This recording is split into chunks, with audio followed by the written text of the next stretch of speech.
Chapter 801. Tangyun, annoyed little Lai, do you think there's a special sale in the building I bought? Mrs. Tang asked. Auntie Wang, the building you bought. Fatty Lai thought. That building was newly opened, and other than the one I sold to your family, I haven't sold anything else yet. How could there be any special sale? But since Mrs. Tang asked, Fatty Lai replied, I think there is. Shall we go take a look later? Then let's buy that building. It's close to my house, and Yin and Fen are close. They can see each other often if they are together, Mrs. Tang said. Fatty Lai brought Xiaofen's mother, Lin Yi, and the others to the building that Mrs. Tang had bought. The lighting was great, and it was one of the best buildings in the entire district. How could there be a bad location? But since Mrs. Tang had spoken, Fatty Lai found a small apartment on the top floor and brought Fen's mother and Lin Yi up. It was a small apartment with 2 bedrooms and a living room. Although the living room was a little small, only 40 square meters, the layout was good, and the lighting was good. Fen's mother fell in love with it at first glance. She asked Fatty Lai, Mr. Lai, how much is this apartment? This type of apartment, the original price was 380,000, but it's on the top floor, and it's in Cold Mountain, so it's cheaper. It's only 300,000 now, Fatty Lai said. Ah, only 300,000? Fen's mother was shocked. She had to pay 180,000 for her old 30 square meter house, and now this new 40 square meter house only cost 300,000. Wasn't it too cheap? As for the top floor and Cold Mountain, it wasn't a problem for Fen's mother. She used to live on the top floor and in the side suite, and the heating wasn't very good, so she lived there. This kind of house with collective heating was much better than her old house, and the quality was pretty good too. So Fen's mother fell in love with it immediately. Yeah, only 300,000, Fatty Lai nodded. This kind of top floor is usually sold at a discount. That's great. We'll take this one then. Xiao Fen's mother nodded and made the decision. Right now, Xiao Fen's mother had $680,000 in her hands. This house only cost $300,000. After buying the house, she would still have $380,000 left, which was enough to buy furniture and appliances. Fatty Lai called the sales manager to sign the contract with Xiaofen's mother and paid the money. The house was now under her name. Xiaofen's mother didn't expect to buy a house so smoothly. She was extremely grateful to Tangyun's mother and Lin Yi. If it wasn't for them, she wouldn't have been able to find such a cheap house. Tangyun knew that Fatty Lai was willing to sell Xiao Fen's mother a house at such a low price because of Lin Yi. How could this house not be sold at the end of the auction? Whether it was the layout or the lighting, they were all quite good. Buying it for only 300,000 yuan was simply too cheap. Xiaofen looked at Lin Yi gratefully. Her mother didn't understand, but how could she not? Xiaofen knew that Fatty Lai begged Lin Yi to treat his father's illness. Fatty Lai was probably grateful for Lin Yi's kindness, which was why he sold her a house at such a low price. Boss, thank you. Kang Xiaobo whispered to Lin Yi, I'm really honored today. Heh. Lin Yi smiled, you and Fatty Lai call me boss, so you guys should help each other. Lin Yi's words touched Kang Xiaobo instantly. It was rare for a boss to do what Lin Yi did. Kang Xiaobo didn't feel that he had done anything. He only contributed because of Lin Yi's passion when he first came here. When Zhong Pingliang was looking for trouble with Lin Yi, he impulsively stood up with Lin Yi. As a result, he gained Lin Yi's recognition and friendship. After Xiaofen's house was settled, Mrs. Tang couldn't wait to see her own house. She heard from Fatty Lai that the renovation had started yesterday. Xiaofen's mother also wanted to follow Mrs. Tang to see how Tangyun's house was renovated. Tangyun's house was spacious and bright. It was 3 times bigger than Xiaofen's house. However, Xiaofen's mother wasn't envious. It was already a surprise that her family could afford such a house. What was the use of being envious? However, Xiaofen's mother was still looking forward to Mrs. Tang winning the special prize. She couldn't help but ask Fatty Lai, Mr. Lai, can I still participate in the lucky draw? Mine is a special price house. Xiaofen's mother was afraid that she wouldn't have the chance to win the lucky draw. She asked anxiously. Yeah, when you get to the sales office, You can do it once or twice, Fatty Lai said with a smile. Mrs. Tang looked at Xiaofen's mother, who was looking forward to it, and sighed. She knew clearly how she won the special prize. With Xiaofen's mother's luck, how could she win? Mrs. Tang thought about her luck and couldn't help but sympathize with Xiaofen's mother. She looked at Lin Yi and her daughter and then at the smiling Fatty Lai. She couldn't help but ask, "Little Lai, can we give the leftover materials to Xiaofen's family?" Mrs. Tang also wanted Xiaofen's family to save some money. If she had more materials, she could give it to Xiaofen's family to ease her family's urgent need. This. Fatty Lai couldn't help but look at Lin Yi again. How could there be leftover materials for the renovation? The materials were prepared according to the size of the house, so there wouldn't be any leftovers. Lin Yi tilted his head and couldn't help but find it funny. If you have more, then so be it. If not, then so be it. Why are you always looking at me? What do you want me to say? Fatty Lai saw that Lin Yi didn't object and said, "Okay, I'll talk to the person in charge later. If there are leftover materials, we'll install it together with Xiaofen's family. We don't even need the labor fee. I think there are quite a lot of materials here. It's more than enough to renovate 2 houses. That house is small, so we'll install it together." How can I do that? Xiaofen's mother didn't expect that Mrs. Tang's words would save her a lot of money. She didn't even need to renovate. Wasn't this Mr. Lai too easy to talk to? Okay, since little Lai said so, you don't have to reject it. Tang Yun's mother felt that she had a lot of face. She could get Xiaofen's family's renovation fee with just one sentence. Chapter 802. Tang Yun's uneasiness. Tang Yun felt useless. Not only was she unable to help Lin Yi, but she also had a greedy and prideful mother. But she was her mother, and she couldn't scold her in front of so many people. Tang Yun was in a difficult position. She looked at her proud mother and stomped her feet anxiously. He was already troubling Lin Yi for his own family, so why did he have to trouble Lin Yi for someone else? Tang Yun didn't know what to do, but she felt someone holding her hand. The familiar and warm grip made her feel at ease. She raised her head and saw Lin Yi smiling at her. Tang Yun jumped. "You. When did you come here?" Lin Yi was with her mother and Xiao Fen's family to look at the renovations. She didn't go in, and her mind wasn't on the renovations anymore. She was thinking about what her mother did, so she didn't notice Lin Yi coming over. "What are you thinking about?" Lin Yi noticed that Tang Yun's expression was a little unnatural, as if she was troubled and embarrassed. "Nothing." Tang Yun couldn't tell Lin Yi what she was thinking. "I helped Xiao Fen's family because of Kang Xiaobo. Xiao Fen isn't only your friend, but also Xiaobo's girlfriend." Lin Yi could guess what Tang Yun was thinking.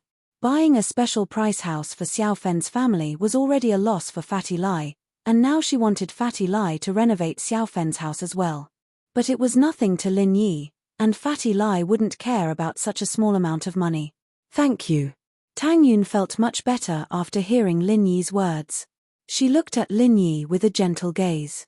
She thought about her and Lin Yi's relationship. It was rough, but it was smooth. Tang Yun had to tread on thin ice. From the misunderstanding she had towards Lin Yi to the deep feelings she had for him, Tang Yun didn't want to lose this feeling easily, so she was extra careful. "Actually, you don't have to worry too much about it. Your mother has suffered a lot." Lin Yi saw through people very well. Uncle Tang broke his leg and is bedridden. Auntie Wang is supporting the family by herself. She can only bury her grievances in her heart. She can't talk to you and Uncle Tang. She has been silently supporting herself for so many years. Now that she finally has a chance to show off, a chance to be proud of herself, she naturally won't let it go. Tang Yin didn't know whether to laugh or to be angry. She glared at Lin Yi. "Don't make it sound so bad. My mom's a little snobbish, but she's still a good person." "I know, so didn't I cooperate with her?" Lin Yi shrugged. "I'll talk to her about it when I get home. I don't want to make things difficult for you." Tang Yun and Lin Yi were able to talk about it. It seemed like Lin Yi didn't really care about it. "It's not that difficult." Lin Yi shook his head. "But, I'm afraid that your mom will meet a big boss who's richer than me. What if she sells you to him? How would that happen?" Tang Yun shook her head. Unless she kills me. Ha! Lin Yi held Tang Yun's hand tightly. Let's go. This is your home. You should at least give some suggestions, right? Okay. Tang Yun's heart knot was untied. Her mood improved. She followed Lin Yi around the new house. This house was really big. Tang Yun never thought that one day her family would be able to afford such a big house. She didn't want to leave after walking in. At night, Tang Yun decided to have a good talk with her mother in the hospital. Mom, how could you let Fatty Lai, CEO Lai, renovate Xiaofen's house today? Tang Yun pouted. Don't you know that renovation materials are very expensive? How could he buy extra? Besides, even if he bought extra, he would decorate it for other people who won the special prize. How could he have extra? Look at you. Xiaofen's family is in such a difficult situation. Xiaofen is your good friend. You should help if you can, Mrs. Tang said disapprovingly. But, you're troubling him. Wouldn't Lin Yi owe him a favor? Tang Yun was pissed off by her mother's words. Good friends were good friends. She would help him as much as she could. But if it was beyond her ability, she would be putting on a strong front. Oh, what favor? Mrs. Tang glared at her daughter. Don't think that I can't tell. That Xiaofen is one of Lin Yi's lackeys. Ah! Tang Yun didn't expect her mother to see through this. She was surprised. Am I right? Mrs. Tang couldn't help but feel proud. Look, no matter what I ask him, he would look at Lin Yi as if asking for instructions. He's so respectful. He even treats you the same way. Do you think I don't know? What did you call him just now? Fatty Lai, right? You're even lying to your own mother now? You're very familiar with him, right? You're putting on a show for me, aren't you? Mom. Tang Yun's face reddened. She wasn't good at lying. She felt ashamed when her mother saw through her. Look at that Xiaofen's attitude. He even called me auntie. He's the CEO of a company. How could he be so respectful to a housewife like me? We're asking him to do something, not the other way around. Do you think I'm blind and can't see it? Also, that special prize I won, special prize my ass. It was an electric kettle. But he said I won the special prize. Mrs. Tang continued. Do you think I don't know? Xiaofen is trying to get on Lin Yi's good side. You child, you don't know how to use this relationship. Why don't you just ask him to give us a house for free? Tang Yun was infuriated by her mother's words. She was talking about her mother, but now she was being used against her. Tang Yun was speechless. She couldn't help but panic. Isn't that just troubling Lin Yi? Even if he's his follower, isn't he still Lin Yi's? Isn't what Lin Yi has yours? Why are you so dumb? You're his girlfriend, so you're Xiaofen's sister-in-law. Mrs. Tang said matter-of-factly. How is that the same? You've been doing all this. I owe Lin Yi more and more. I feel like I can't even lift my head in front of him. Tang Yun raised her head, agitated. She looked at her mother stubbornly. Do you know that there are a lot of girls who like Lin Yi? I'm not helping him at all. I'm troubling him every day. How am I going to compete with others? Chapter 803. Chapter 803, Orphanage I don't want to talk to you anymore. Tang Yun cried from anger. She didn't understand her mother's reasoning. Although Lin Yi was right, her mother had suffered too much in the past, and now that there was a chance, her pride would be inflated, but Tang Yun still couldn't accept it. Although Lin Yi didn't say anything, Tang Yun felt that it was too much with her personality. Mrs. Tang shook her head and looked at her daughter. Right, you haven't told me yet. What's the relationship between Lin Yi and the two girls yesterday? They're my love rivals. They're richer than me, and they're going to push me away. Are you satisfied now? Tang Yun said hatefully. She stood up and ran to the washroom, crying her heart out. Love rivals. Mrs. Tang paused. It doesn't look like it. The amount that Chibing Real Estate paid out today was almost double of what they had expected. Although Chibing Real Estate could still earn money if they paid out at this price, they had invested too much into the Chibing skyscrapers. The profits from the development of the slums weren't enough to cover the losses from the two skyscrapers. From the current situation, it would be good if they could maintain a profit of 30 to 50 million. It was impossible for them to make more than that. They had budgeted for a skyscraper, but with the addition of Lin Yi, this dream was shattered. Zhao Qibing was sitting in the RV. He was furious when he heard the news. Both his legs were broken, so he didn't appear at the demolition site. Instead, he sat in the RV on the roadside and watched everything from a distance. I haven't even started my business yet, and I've already lost 200 million. If I can't even get a project back, how will Hao's Zhao look at me? Zhao Qibing glared at Xihua. He had entered a half-crazed state. His ambition of building a business was completely shattered. It was good enough as long as he didn't lose money. Master Bing, Lin Yi is an unstable factor. We didn't think of him before. Who knew that someone like him would appear in Songshan? Xihua sighed as well. The days he'd had in Songshan were no more. He was nothing but a fart in front of Lin Yi, and Lin Yi didn't even put him in his eyes. Lin Yi, just you wait, I won't let you go. Qibing clenched his fists tightly. Master Bing, can you talk to the boss and ask him to send out a master to kill Lin Yi?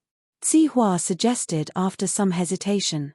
Lin Yi's appearance made Xihua feel like he had to act cautiously. It was a very uncomfortable feeling. I'll ask. Zhao Qibing vaguely knew about the rules between the hidden houses. Earth-class masters weren't allowed to appear in the world at will, and if a hidden house broke this rule, they would become the enemy of the other hidden houses.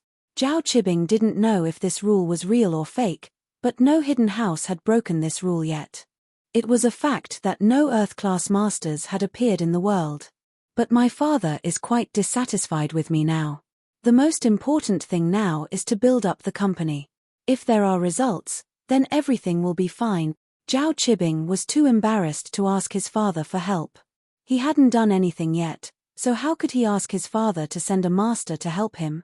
With Lin Yi interfering with the slums, we can't make too much profit. We can't skimp on materials when we're building, can we? This is related to our reputation. If someone exposed us, we won't be able to sell our house. Xihua knew that if he wanted to make a long-term business, he couldn't make a fuss about the quality of the building. Have you contacted the orphanage? I think it's a good piece of land. It's big, and the location is better than the slums. It's good to demolish it and build a high-class villa area. Zhao Qibing asked. Not yet. Didn't they just decide on this 2 days ago? I'm going to contact them later, Xihua replied. It's just a private orphanage. Let's just say some harsh words.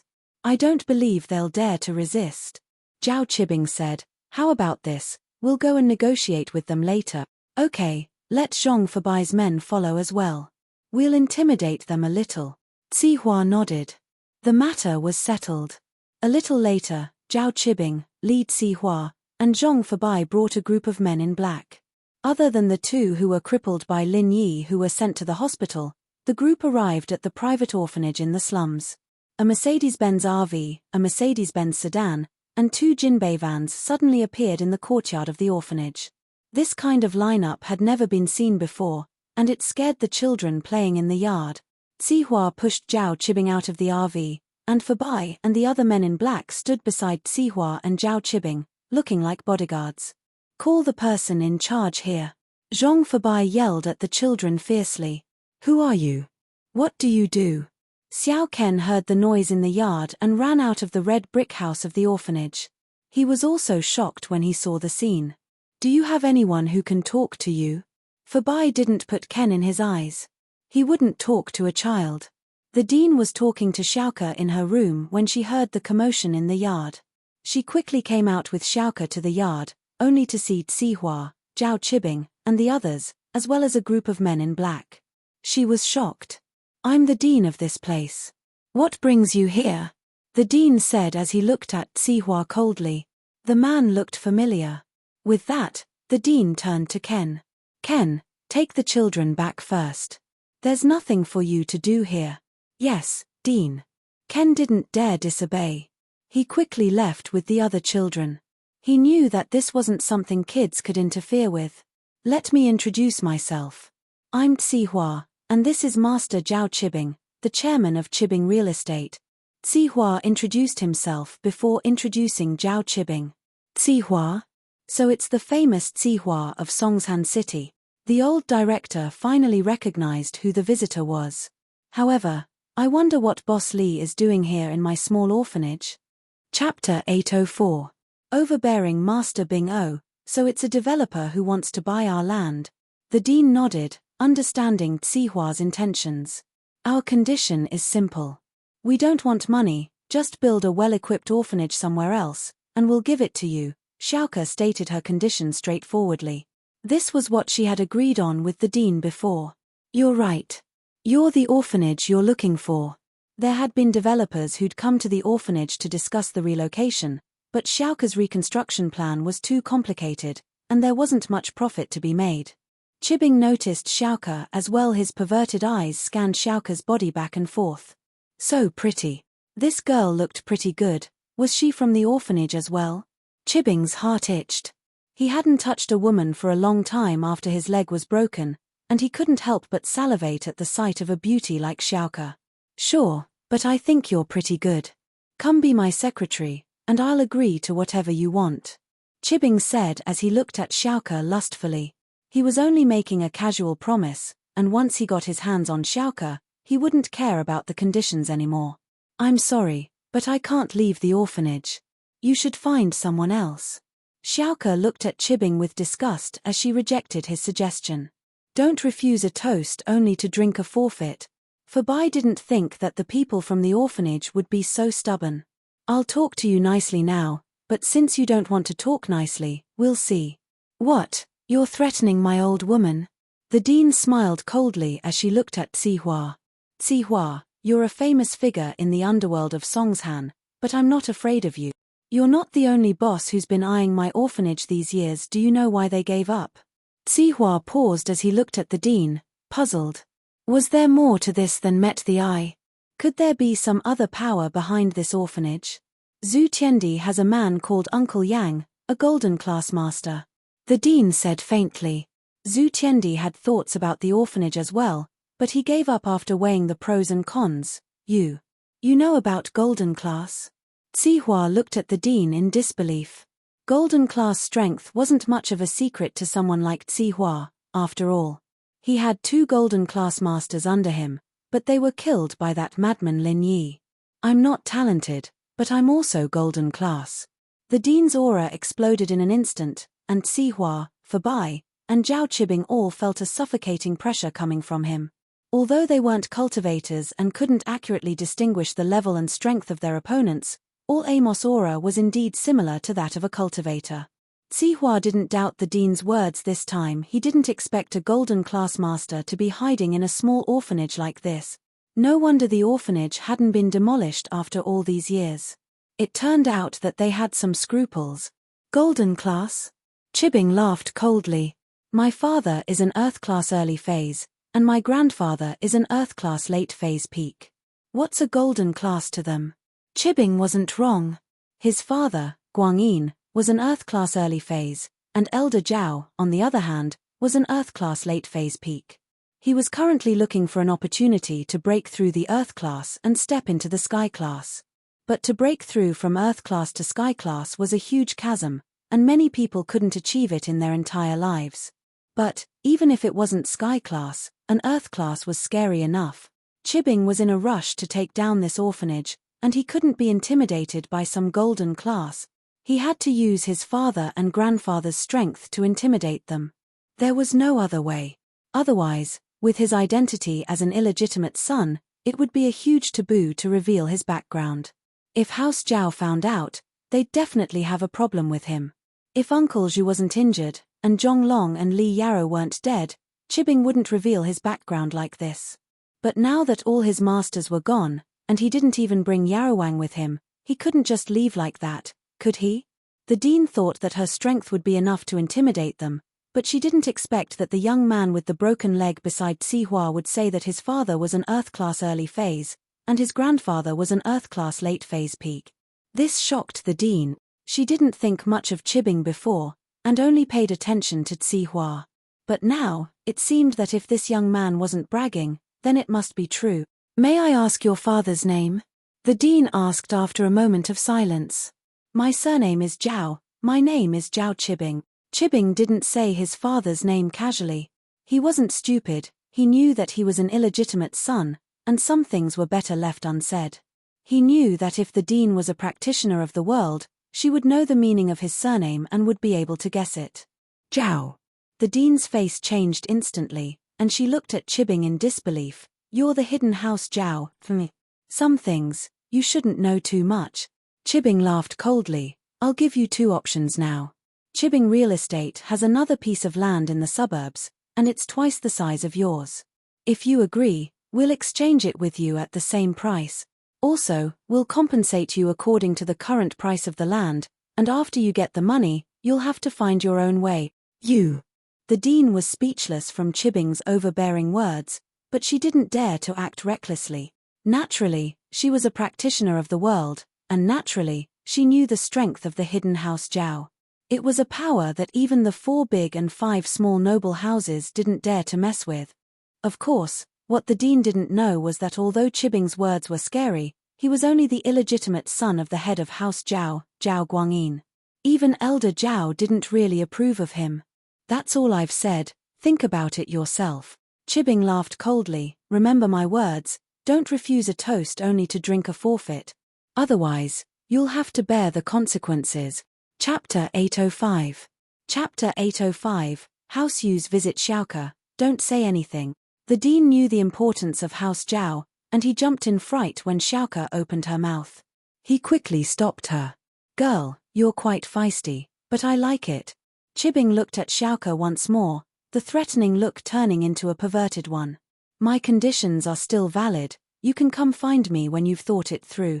Who the hell would come find you? Xiaoke glared at Chibing, not understanding why the dean was so afraid of this wheelchair-bound cripple. Mph, I hope you don't regret it, ha ha ha ha. Chibing laughed coldly. He was drooling over Xiaoke's beauty, but he wasn't in a rush. His leg wasn't healed yet, and it wasn't convenient for him to play with women. It wouldn't be too late to wait. Xiaoke. The dean was afraid that Xiaoke would say something else and anger Chibing. She could tell that this guy didn't know any kung fu and was a complete idiot, but the mountain of power behind him was suffocating. Xiaoke opened her mouth, feeling wronged. Wasn't he just good at bragging? Your father was an Earth-class early phase, your grandfather was an Earth-class late phase peak, and your whole family was full of masters. Why were you a piece of trash? Who knows which good person will break your legs for you? Let's go. Chibing looked at the dean in disdain before waving his hand at Sihua. Sihua pushed Chibing into the RV, and Fabai and the men got into the van as well. The 4 cars sped away from the orphanage. These men weren't of much use at all. In front of a golden class master, these men were useless. Chibing had wanted to use these men to scare the orphanage, but after seeing that the dean was a golden class master, he decided to change his strategy. Master Bing, will there be a problem if you reveal your identity as the boss? Sihua asked worriedly after getting into the car. Problem? What problem would there be? What did I say? I didn't say anything at all. Zhao Chibing shook his head. What I said was the truth. My surname is Zhao, my father is an Earth-class early phase master, and my grandfather is an Earth-class late phase peak master. But I didn't say that I'm from the hidden house Zhao, she guessed it herself. That's true. If that's the case, the boss probably won't say anything. Sihua realized that Chibing had never mentioned that he was from House Zhao, nor did he mention the names of his father and grandfather. It was just a vague hint, and the rest was just the headmaster of the orphanage's own guess. Sometimes, you have to learn to borrow strength to fight back, Chibing said. Give them a few days to think about it, and then bring some men to scare them. I don't believe they won't give in. Oh, you want to bring someone along? What's the point? Sihua paused. Of course it's useful to bring the king pharmacist along, Chibing said. Yarrow Wang's practice isn't good at attacking, but he's still a mystic. I don't believe that he can't scare that old woman. It was only then that Sihua remembered that there was a mystic classmaster in the house. No wonder Master Bing was so arrogant. He didn't even need to ask for help from his boss, he could easily take care of the orphanage. He nodded, I understand. The 4 cars drove back to the floating cloud bar. It was only 4 in the afternoon, and the bar wasn't officially open yet.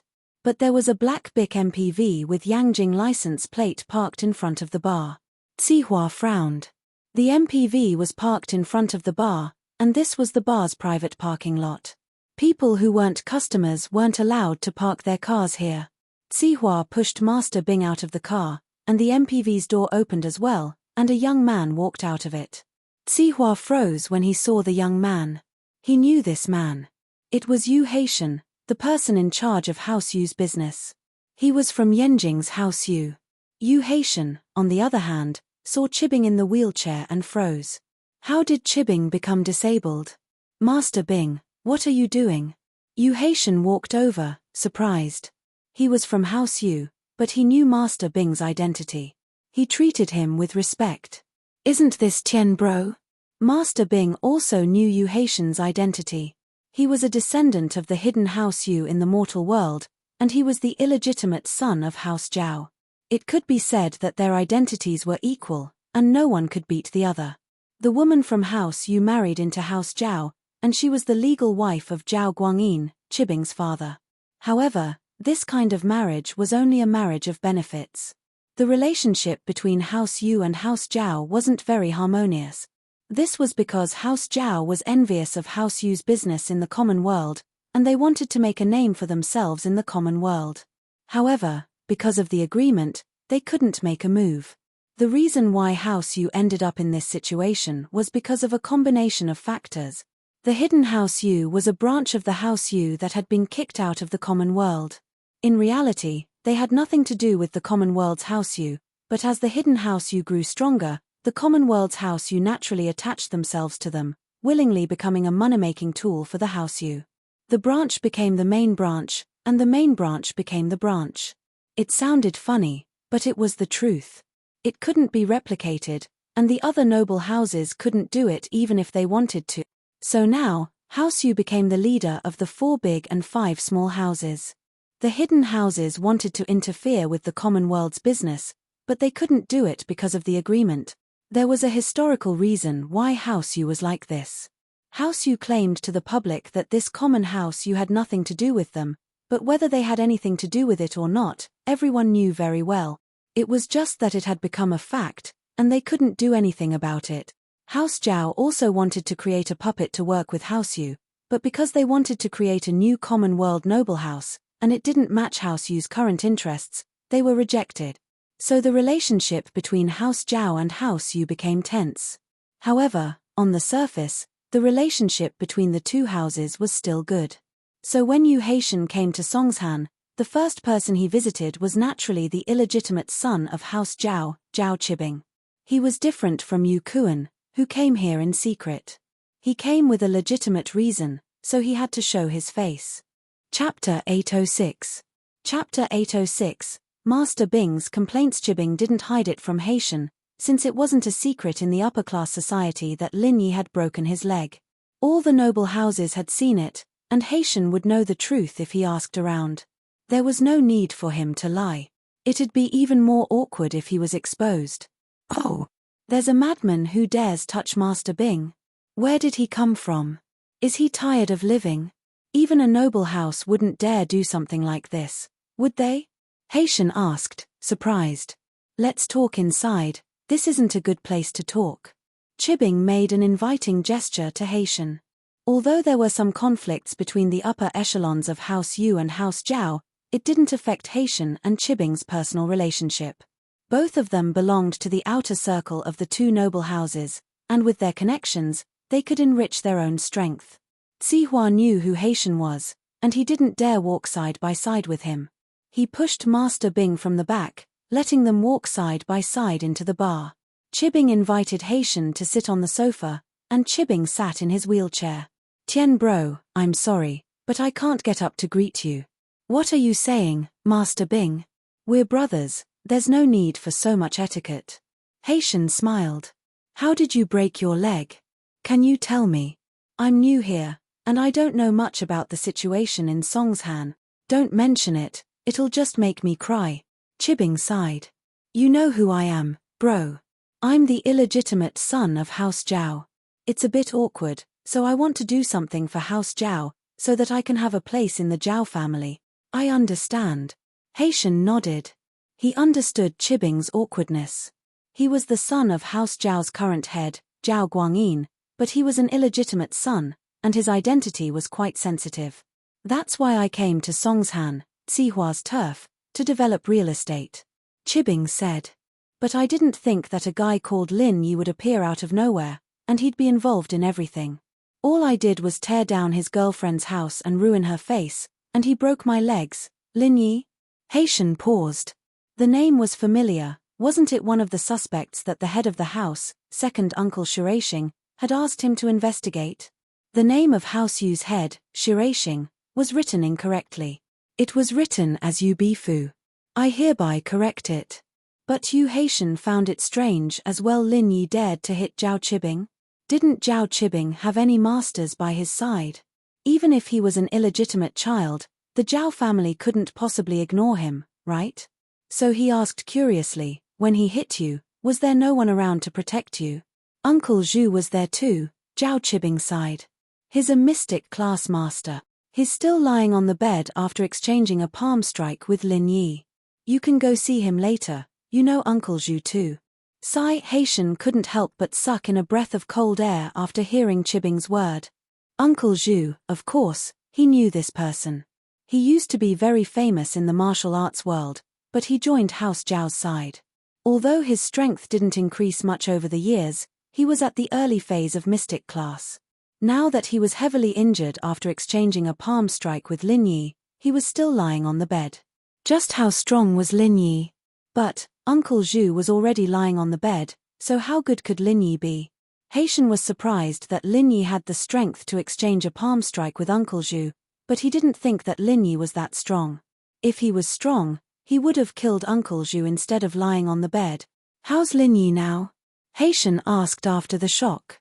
He's alive and kicking, as if nothing happened, Zhao Qibing said with hatred. Ah, no way. Uncle Zhu is lying on the bed. How could Lin Yi be fine? Does that mean that Lin Yi's strength is unfathomable? Haitian asked in shock after hearing the news.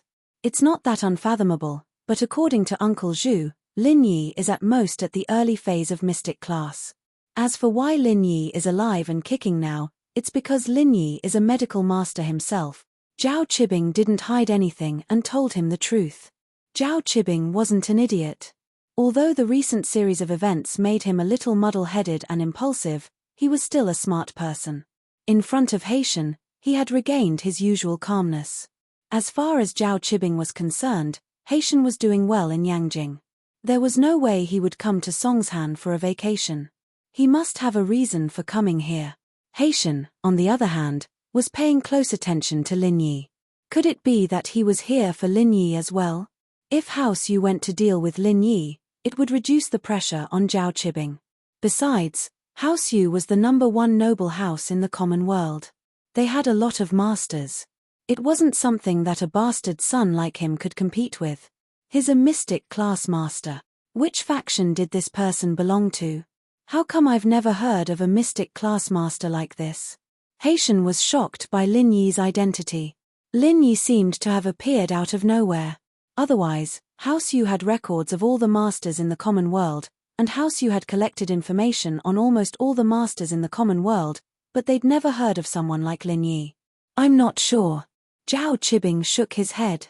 There's nothing I can do to him now. Uncle Zhu is still recovering, and you know that Earth-class masters can't just casually appear in the world. Your little brother's life is tough right now. Haitian had a plan in his mind. After he heard that Lin Yi was a mystic class master, he was sure that Yu Kuan was injured by Lin Yi. Because Lin Yi was one of the people Yu Kuan was looking for, it was reasonable for Lin Yi to injure Yu Kuan. But what shocked Haitian the most was Lin Yi's strength. A mystic class master? Or even higher. Haitian didn't think that Lin Yi was just a medical master. House Zhao didn't lack medical masters. Wasn't Uncle Zhu still lying on the bed? The fact that Lin Yi was able to appear in Songshan as if nothing had happened meant that he had the strength to back it up. What do you want to do, Master Bing? You wouldn't let Lin Yi go so easily, would you? Haitian asked calmly. So what if I don't let him go? I don't want to let him go, but he won't let me go. Zhao Qibing rolled his eyes and smiled bitterly. He extorted 300,000 from me today. Chapter 807. Chapter 807, Lin Yi's background. It's a long story. Zhao Qibing told Yu Haitian about how he and Lin Yi became enemies, how Lin Yi destroyed his skyscraper, and how Lin Yi blew it up when he tried to rebuild his skyscraper. Yu Haitian, who was listening on the side, was stunned. This Lin Yi was so amazing. If what Zhao Qibing said was true, then Lin Yi was the one who beat Yu Kuan up. With Lin Yi's unscrupulous style, he could even break the legs of House Zhao's bastard, let alone House Yu's Yu Kuan. And Yu Haitian finally understood why Zhao Qibing swallowed his anger and didn't go after Lin Yi anymore. He did, but he couldn't do anything to Lin Yi. Instead, he was the one who got into trouble. So this Lin Yi seems to be quite powerful.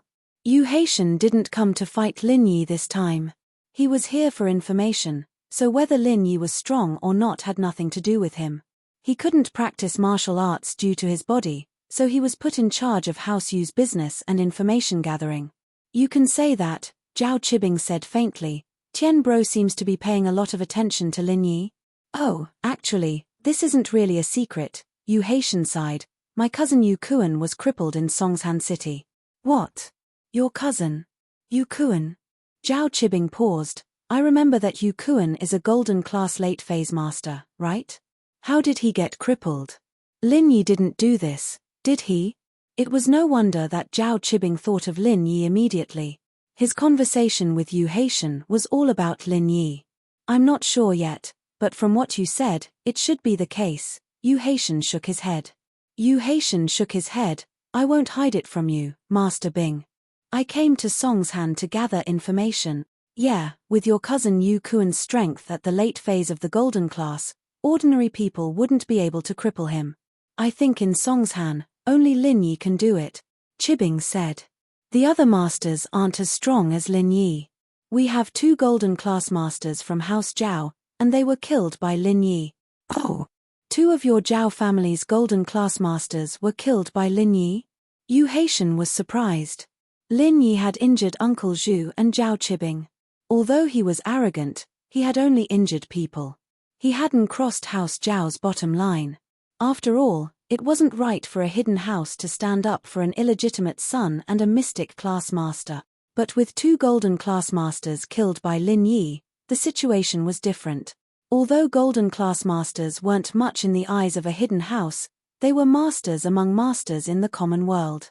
Even in a hidden house, having 1 more golden class master meant more power. How could they not care about it? Lin Yi had killed 2 golden class masters, and House Zhao didn't do anything at all. Haitian couldn't believe what he was seeing. Those 2 were Tsihua's men, 1 golden class early phase and the other golden class late phase. Zhao Qibing smiled bitterly. Tsihua sent them to kill Lin Yi, but they disappeared. They were found dead at the bottom of the cliff. Oh. That's serious. Yu Haitian was surprised. Does House Zhao plan to let this go? Tian Bro, you know that my identity is very awkward. Although my father is the young master of House Zhao, there's still an old man above him. If the old man doesn't say anything, my father won't be able to send an Earth-class master to deal with Lin Yi. Zhao Qibing smiled bitterly. My family's mystic-class late-phase masters have all gone into isolation under the old man's request to find an opportunity to break through to Earth-class, so I really don't know how to deal with Lin Yi. Is that so? Yu Haitian didn't say it out loud, but he was frowning in his heart. He didn't believe that House Zhao would just let it go like this. This wasn't a small matter. A hidden house had 2 golden class masters killed by a nameless kid, injured a mystic class master, and even broke the legs of their bastard son. Wouldn't they be the biggest joke in the world if this got out? How could House Zhao not care? There had to be something behind this. Maybe Zhao Qibing didn't know, and Zhao Guangyin didn't tell him. Maybe Zhao Qibing knew, and he didn't tell him the truth. But no matter what, Yu Haitian was on high alert. He decided that he had to be careful when he reported this to his second uncle. Now, I don't ask for anything else. I just hope that this god, Lin Yi, doesn't bother me and let me earn some money. If Tian Bro can deal with Lin Yi, I'll definitely help you. If you need anything, just say the word and I'll definitely help. Zhao Qibing hoped that House Yu could step in and get rid of Lin Yi. He didn't have a choice, but House Yu was very strong. Even in the common world, they had a mystic class late phase master. Getting rid of Lin Yi shouldn't be a problem. This Lin Yi, what's his background? Which side does he belong to? Yu Haitian asked calmly. I'm not too sure about that. Zhao Qibing shook his head. My father did some research and asked the other hidden houses, but they didn't seem to know anything about Lin Yi's background. Now that I look at it, this Lin Yi is Pengzhan Industries, Pengzhan's daughter Meng Yao's follower. He lives with Meng Yao and Yushu every day. Is he hired by Pengzhan? Hired? A mystic class master working as a follower for a normal businessman's daughter? Why does this sound so ridiculous? Yu Haitian felt that this mystic class master was too worthless. That's the truth. Everyone in Songshan knows about this, Zhao Qibing said. In the beginning, I asked Sihua to deal with Pengzhan Industries. I won't hide it from you. I was interested in Pengzhan Industries' wealth and wanted to take it for myself. The few times I tried to deal with Meng Yao, it was all because of this Lin Yi, causing my plan to fail. No one would believe that Lin Yi wasn't Meng Yao's follower. Otherwise, why would he stick his nose into other people's business? That's strange. Yu Haitian frowned as well. This Lin Yi's background is a bit strange. According to what you said, Lin Yi's background isn't that powerful. If Pengzhan could hire him, how powerful could this mystic class master be? But how could a normal person become a mystic class master? Chapter 808. Chapter 808, House Yu's decision. Alright, I'll report this to the head as well. Yu Haitian nodded. It seems like we'll have to think long and hard about how to deal with Lin Yi. Let's have dinner together. Qibing and Haitian were done talking business, so he invited Lin Yi. As far as he was concerned, Haitian now had a common enemy with him. Their relationship could take another step forward. No, I still need to investigate Pengzhan Industries and Lin Yi's situation. I'll report to the head and come up with a plan to deal with Lin Yi as soon as possible, Haitian said. That's fine, next time then. When my leg recovers, we'll go out and have some fun. Qibing didn't ask him to stay. He knew that Haitian had something urgent to do. After leaving the floating cloud bar, Yu Haitian didn't dare to waste a second and sent the information he had gathered to House Yu in Yangjing. Shiraishing, Yu Bide, and Yu Feng were all sitting outside Yu Kuan's room. This time, the beautiful middle-aged woman, Yu Kuan's mother, wasn't there. This was a family meeting of House Yu, and only the second, third, and second son, Yu Feng, were present. House Yu's elder and eldest had already broken through to Earth class. Elder Yu was in seclusion all year round, and the eldest had gone to the other side to continue his training. Thus, the only ones in charge were the two brothers and the younger generation, Yu Feng and Yu Kuan. Of course, there was another branch of House Yu, Haitian's branch, but Haitian wasn't suited for martial arts. His parents passed away early, and he was the only one left to manage the business. What do you guys think about the news that Tian sent back?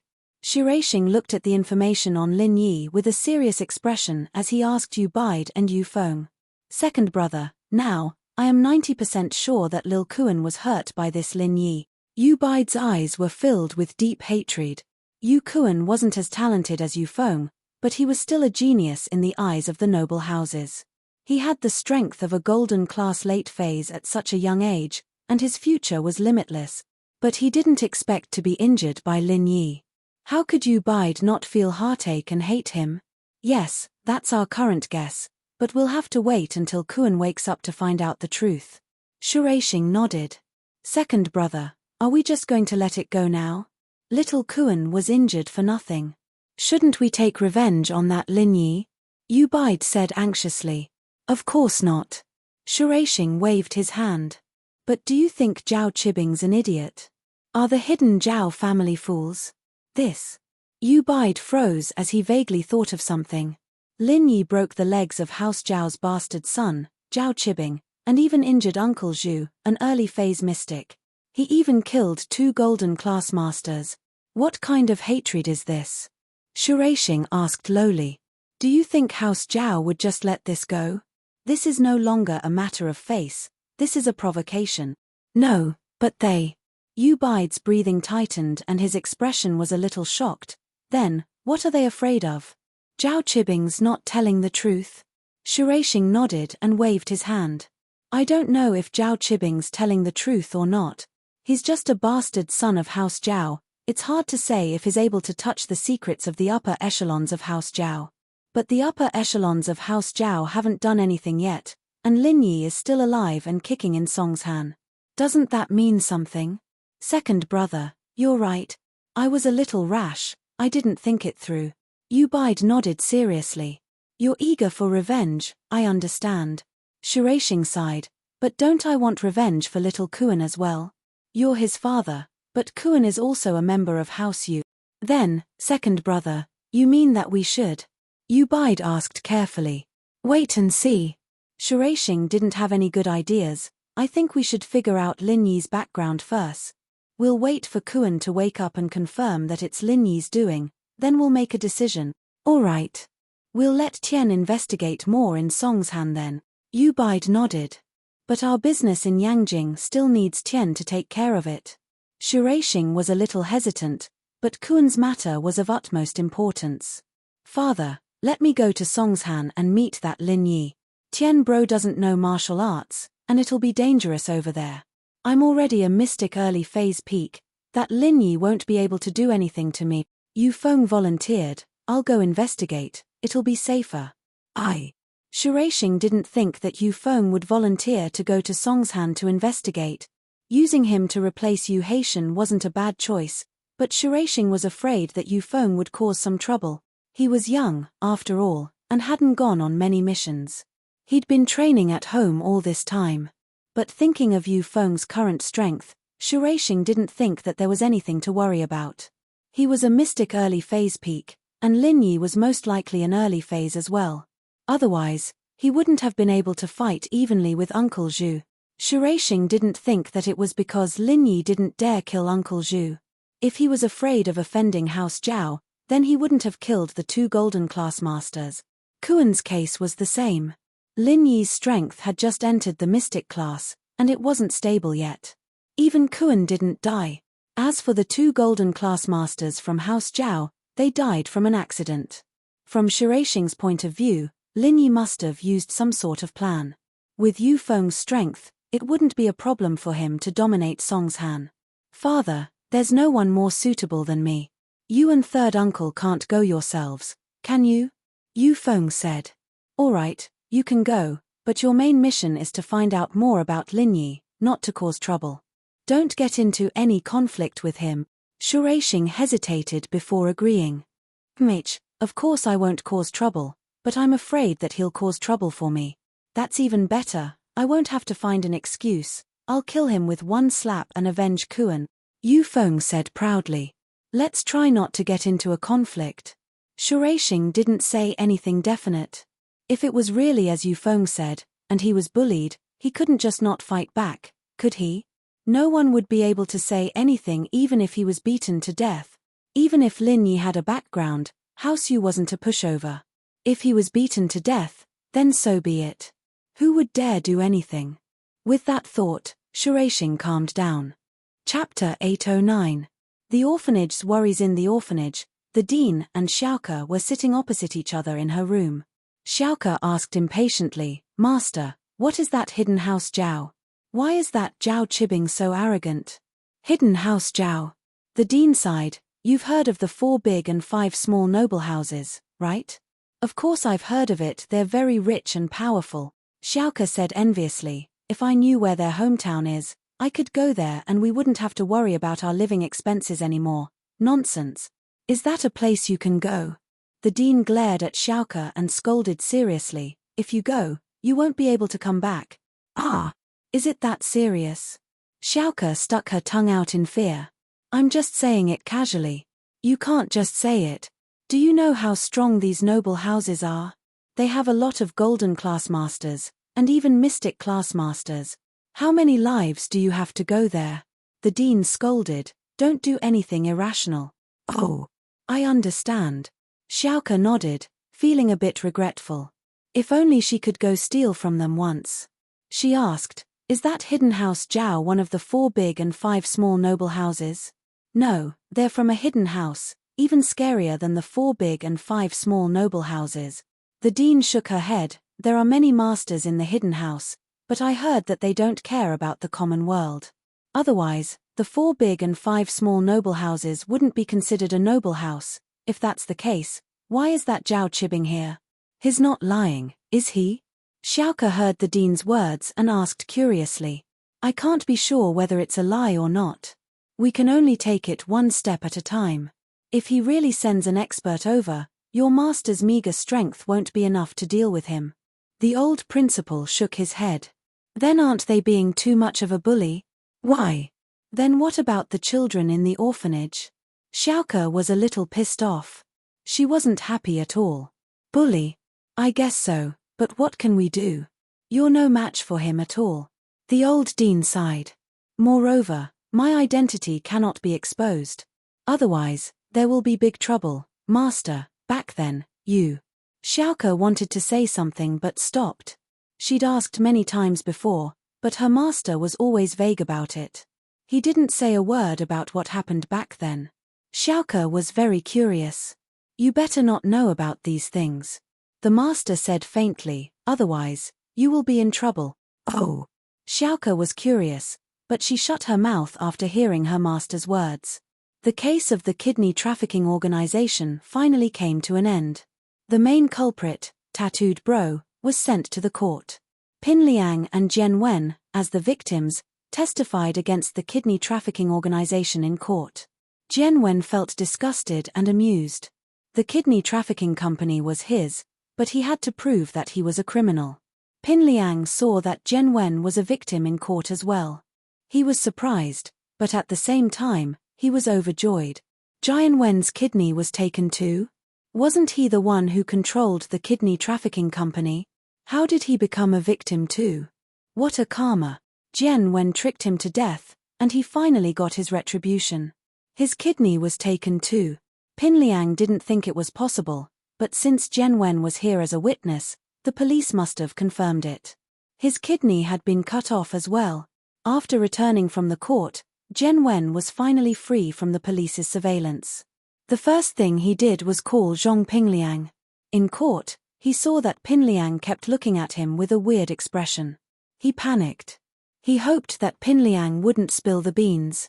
Luckily, Pinliang only smiled weirdly and didn't say anything inappropriate.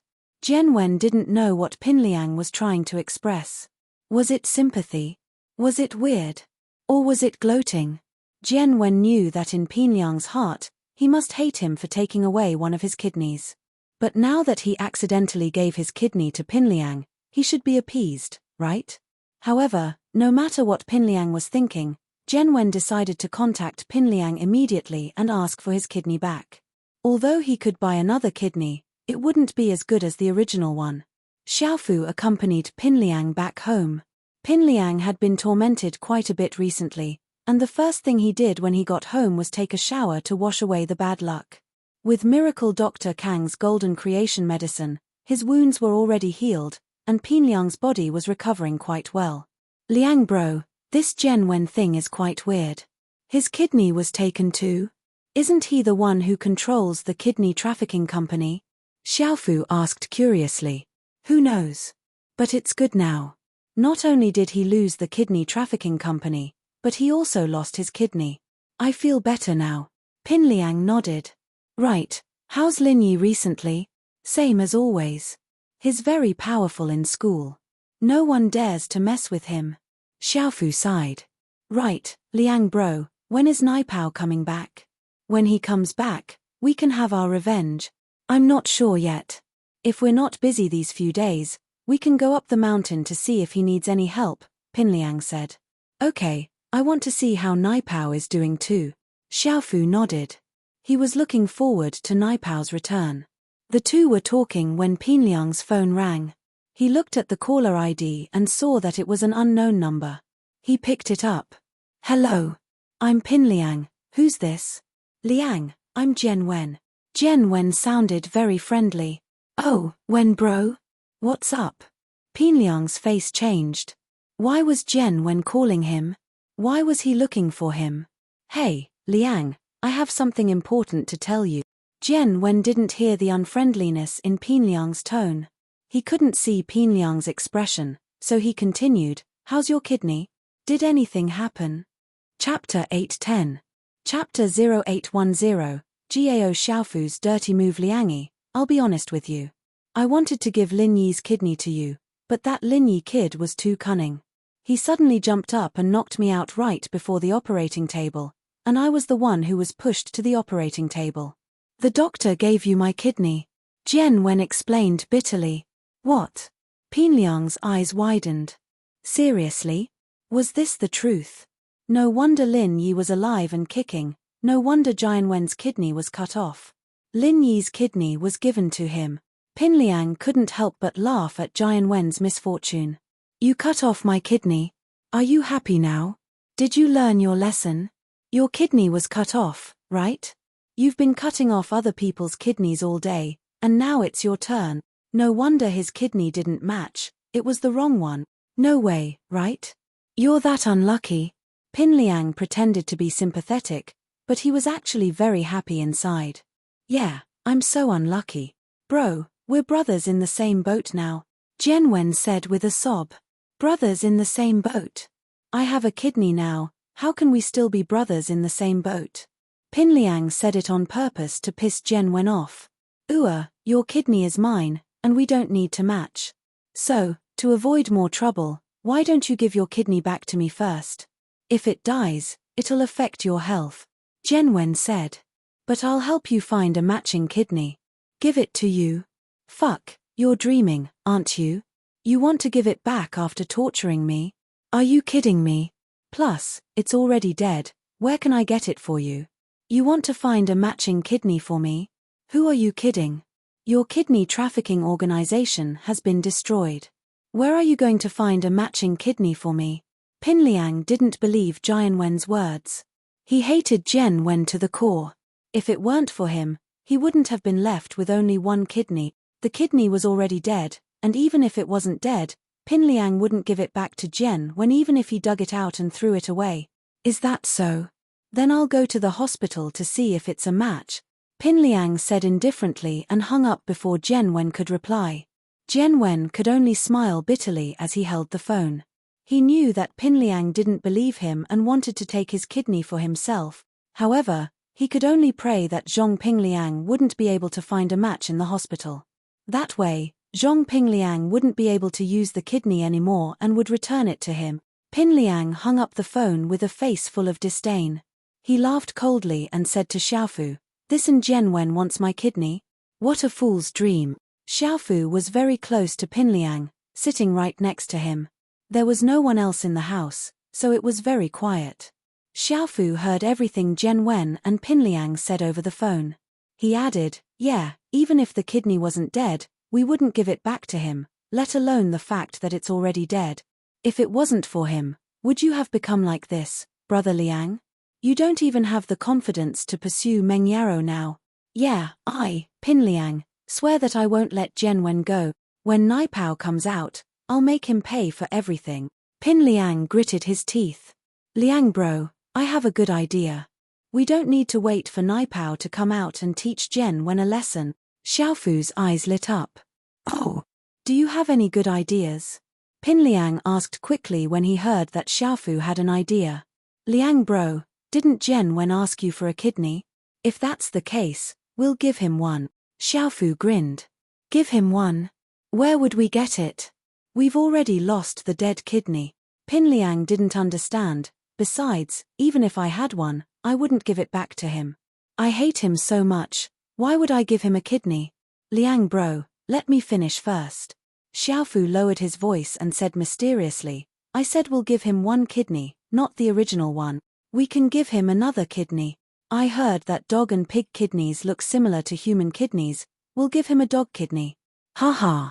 Oh, that's a good idea, but will it match?" Pinliang's eyes lit up. "Who cares? It's best if he's not a good match. We'll torture him a little and let him enjoy the pain of having his kidney removed after a kidney transplant. By then, He'll be stabbed 3 times too. Gao Xiaofu said sinisterly. Yeah, why didn't I think of that? Pin Liang was overjoyed at Xiaofu's suggestion. We'll give him a dog kidney. But will the doctor be able to see through the flaws during the kidney transplant? Well, Xiaofu thought about it and said, we'll go look for this doctor. Just tell them that the kidney trafficking company case has just been closed, and they don't dare to operate in big hospitals. Also, Jian Wen's kidney trafficking company has been destroyed, so he must have no more doctors in his place. You're right, haha, Jian Wen, how dare you set me up? I'll give you a dog kidney and make you feel good. Pin Liang was overjoyed at the thought of setting Jian Wen up. Xiaofu, I've just recovered from a serious illness, and I can't go out. I'll leave this to you. Contact a reliable illegal clinic and get a wild dog, preferably one with rabies, haha. Don't worry, Liang bro, that's easy.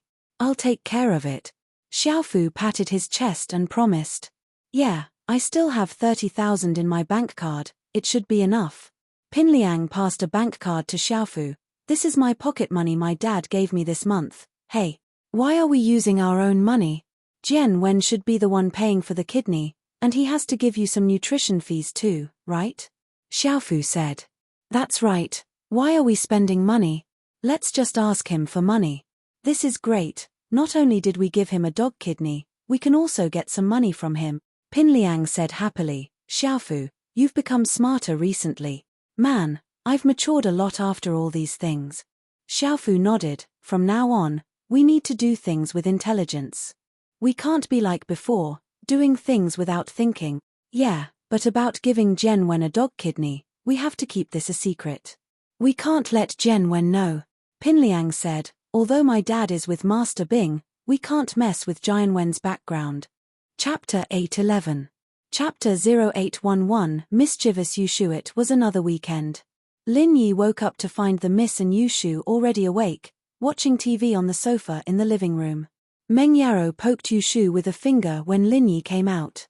Oh, shield bro, Yarrow's prepared a lunchbox of love for you. Go eat it. Yushu said after getting Meng Yao's signal. Shu, what are you talking about? Breakfast with love. Meng Yarrow was a little pissed off.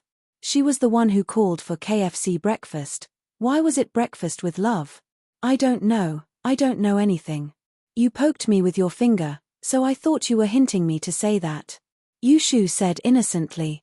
Ahem. Meng Yarrow had no choice but to look at Lin Yi. Shu and I called for KFC breakfast since you weren't awake this morning. There's still some leftovers. Go eat it. In actuality, Meng Yarrow wanted to make it herself, but she gave up on the idea after her last failure. The popcorn porridge and egg would be inedible if she didn't do it. Thanks.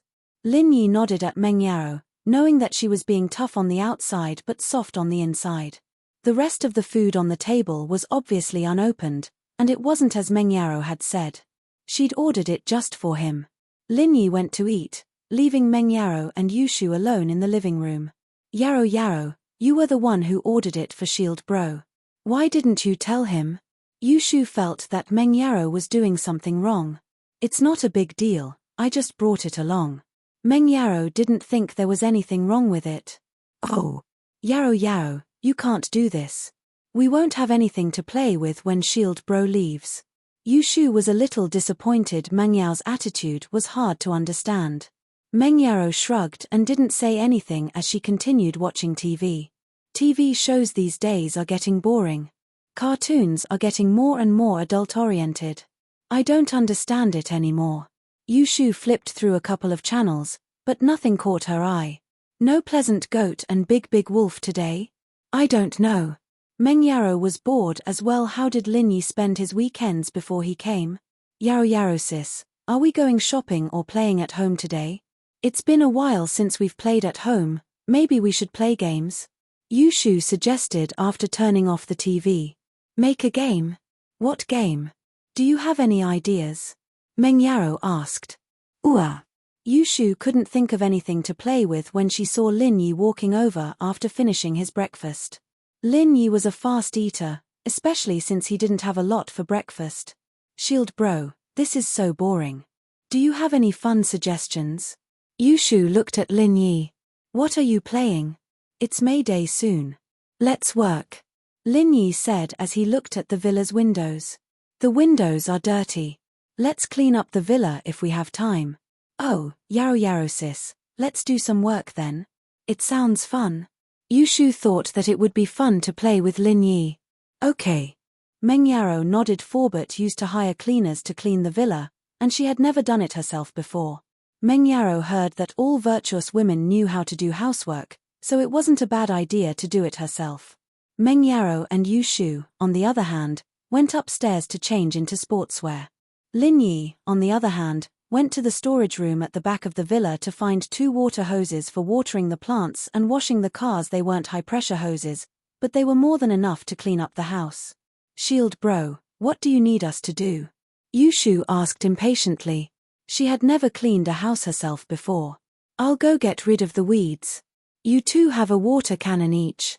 You just need to wash the villa. Lin Yi gave the 2 girls some simple jobs, telling them to get rid of the weeds. Lin Yi wasn't at ease. He didn't want the weeds to get rid of them and ruin the good lawn instead. Oh, okay. Yushu tried it out. It was really fun. It was like the water cannon she played with when she was young. Yaro sis, cleaning a house is so fun. Don't talk. Let's get to work. Meng Yaro thought that it was fun. It was as if she had returned to her childhood.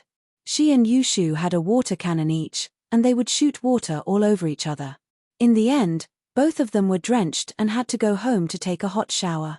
The 2 of them had been bathing in the same tub, and for some reason, they'd gotten into a fight again, filling the bathroom with water. Neither of them had cleaned it up, and Pengzhan had slipped and fallen when he went to the washroom that night. I'm a painter. I'm good at painting. I want to make the new house more beautiful. After painting the roof, I'll paint the walls. Yushu sang happily. She was so excited that the water cannon tilted, and the water that hit the villa's wall reflected back at Meng Yao's face. Shoo!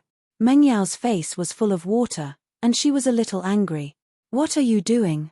Why did you shoot me with the water cannon? Oh, Yaro sis, I'm sorry. I didn't do it on purpose. Yushu looked at Meng Yao's wet face. She found it funny, but she held back her laughter and apologized carefully. Be more careful next time. Meng Yaro glared at Yushu as she continued painting the house. Yushu turned around and focused on painting the house. After a while, she glanced at Meng Yaro out of the corner of her eye. She smiled mischievously when she realized that Meng Yaro was focused on painting a piece of glass. She pretended that it wasn't a big deal, and with a tilt of her hand, the water shot back at Meng Yaro again like it was raining cats and dogs. Shoo! Meng Yaro was about to explode. Are you blind? What are you doing? I'm sorry, Yaro sis, I didn't do it on purpose. Yushu put down the water cannon and looked at Meng Yaro innocently. I really didn't do it on purpose, Yaro sis. Maybe you can spray me too. Forget it, just be more careful next time. Meng Yaro couldn't say anything else after seeing Yushu like that. She glared at her again before wiping the water off her face and continuing painting. Chapter 8:12. A thief calling a thief. Yushu was dancing with joy at the success of her plan as she pretended to be focused on cleaning the house. After a while, she glanced at Meng Yaro out of the corner of her eyes and couldn't help but giggle. The water gun in her hand tilted once more. Ah! Meng Yaro screamed again as she turned around and glared at Yushu. Shu, what's wrong with you? I'm sorry, Yaro, I wasn't paying attention. Yushu said carefully. You weren't paying attention, okay? Can't you be more careful next time? Meng Yaro didn't have the heart to continue scolding Yushu after seeing her like this. She shook her head. Let's get back to work. Oh! Yushu was glad that she'd dodged another bullet. Meng Yaro suspected that Yushu was doing it on purpose. The girl was a mischievous girl. She used to do all kinds of naughty things when they were kids, so Meng Yaro learned to be smart this time. Although she continued to use the water gun to wash the house, she kept looking at what Yushu was doing with the corner of her eyes. After a while, Meng Yaro saw Yushu sneaking a peek at her. Seeing that she wasn't reacting, Yushu grinned and tilted the water gun in her hand. Meng Yaro was pissed off. Shu, how dare you ambush me like this? Meng Yaro took a step back and aimed the water gun at Yushu. The water in the gun sprayed Yushu's head and face, making her look like a drowned rat. Ah!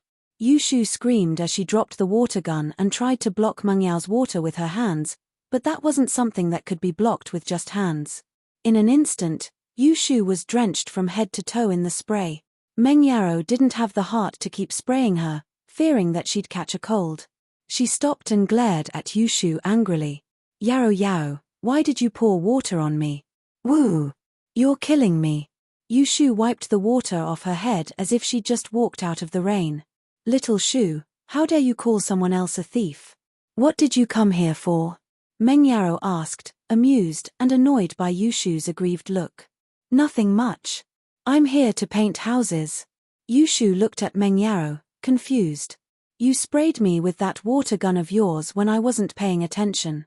Don't think I didn't see it. Seeing that Yushu wasn't admitting to it, Mengyao reached out to pinch Yushu's cheeks angrily, pulling Yushu's face away. Ouch, it hurts. Yushu yelped, embarrassed. You found out, Yao Yao. Mph, didn't you say you didn't do it on purpose? Mengyao realized that Yushu was still so mischievous. What a kid. I just thought it was fun. Yushu stuck her tongue out in embarrassment when Mengyao saw through her scheme. Yao Yao, I was just joking. You're not mad, are you? Mad at you? If I was mad at you, I'd be pissed to death by you since I was young. Mengyao said, speechless. I don't think you should be called Prophet Shu, Spy Shu, Negotiator Shu, or something like that. Call yourself Troublemaker Shu. Hurry up and paint the walls. Oh, Yao Yao, you know me so well. Why don't we have a water fight first? It's been a long time, more than 10 years, right? Yushu said with nostalgia. Play. Mengyao was actually quite lonely. She didn't have much to do, and she didn't have many entertainment activities. Other than watching TV with Shu at home and playing video games, she rarely went to any entertainment places. One reason was that the two of them were in their 12th year of high school. They didn't have much time to play outside of studying, and the other reason was that the entertainment places were filled with all sorts of people. Mengyao and Yushu didn't really dare go there. Now that they had Lin Yi, it wasn't a problem, but where would they get the chance to go? So, Yushu's suggestion of a water fight moved Mengyao. How do you want to play? Let's continue painting the walls, and then secretly spray each other with the water gun. Let's see who has faster reflexes. Yushu suggested. Mengyao was speechless. Sneak attack. She really wasn't Yushu's match. But seeing how excited Shu was, Mengyao didn't want to reject. The two of them really didn't have much fun, so she nodded. All right, but let's make this clear. Spray once is enough. We can't keep on spraying. Okay. Are we starting? Yushu nodded excitedly. Not yet, we'll start when I say so. Mengyao wanted to take the initiative. Oh, okay.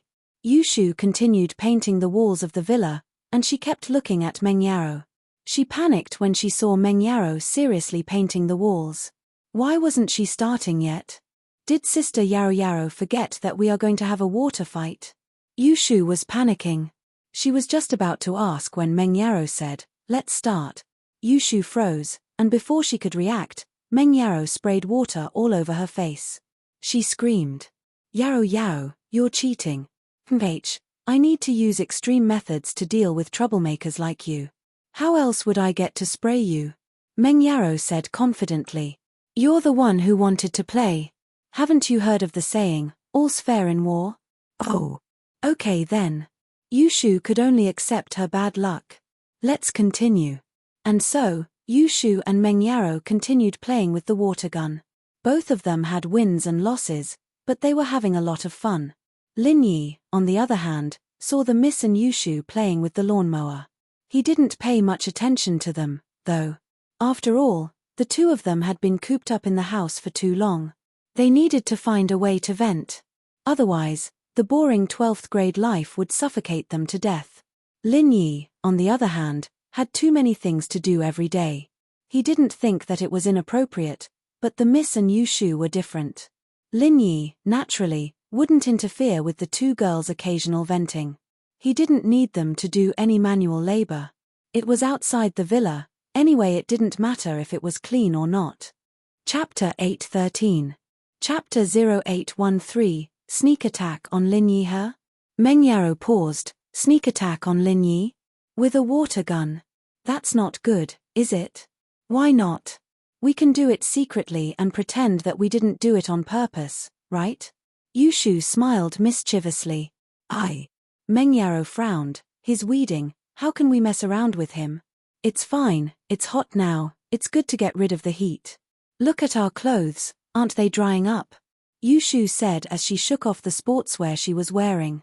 It was fortunate that they were both wearing sportswear, otherwise they'd be completely exposed if they'd only worn a thin shirt at home. That's not good, is it? Meng Yaro wasn't as crazy as Yushu. Aya, Yaro, think about it. You've already sprayed Shield Bro's face all over in the hospital. What's the difference now? Yushu said to Meng Yaro. What are you talking about? Meng Yaro was a little embarrassed when Yushu brought up that embarrassing moment. She glared at Yushu as if someone stepped on her tail. Don't ever bring that up again. Oh, Yaro sis, don't be shy. I heard that a lot of guys like this, I think it's called Tide or something, maybe Shield Bro likes it too. Yushu said. Us sisters need to have something special in order to defeat Tangyun. If you continue talking nonsense, I'm going to ignore you. Meng Yaro reached out to pinch Yushu's face. Shu, you've become more perverted recently. You weren't like this before? Oh, maybe I'm entering puberty. Yushu said casually. Puberty? Shu, I don't want to hurt your feelings, but you're already 18. Meng Yaro looked at Yushu and shook her head. Look at your breasts, they've stopped developing. It means that you're done with puberty. Says who? Impossible. I thought they got bigger yesterday. Yushu puffed her chest out, almost bursting her sportswear out of the way. Meng Yaro was envious. Why was Shu's breast so big? Wouldn't he be perfect if he shared a little with himself? Meng Yaro said jealously, that's because you've been eating too much lately. You've gotten fatter. Oh, okay. My boobs are getting bigger. Yushu nodded. Meng Yaro gritted her teeth. What was the difference between a fat chest and a big chest? The topic has gone astray. Anyway, I don't want to scold Lin Yi. Oh, Yaro, if you don't want to come, I'll come myself. But you have to keep it a secret for me, Yushu said. All right. Meng Yaro nodded. She didn't want to get involved, so she just watched as Yushu messed around. Lin Yi, on the other hand, was mowing lawn. The mower was loud, but he could still hear Meng Yaro and Yushu's conversation. He felt that these two girls were quite cute, and he'd be able to enjoy life if he could guard them every day. At first, Lin Yi didn't care when he saw Meng Yaro and Yushu playing with the water gun, but he didn't expect Shu to change her target to him. Lin Yi didn't know whether to laugh or cry, but he pretended that he didn't hear anything and continued mowing.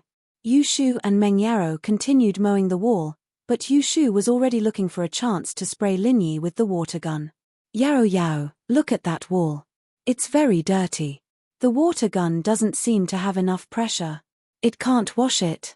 With that, Yushu raised the water gun as high as she could, as if she was trying her best to make the gun shoot higher and farther. A stream of water shot towards the lawn where Lin Yi was. However, just when the water was about to hit Lin Yi moved slightly, as if he had just mowed the grass.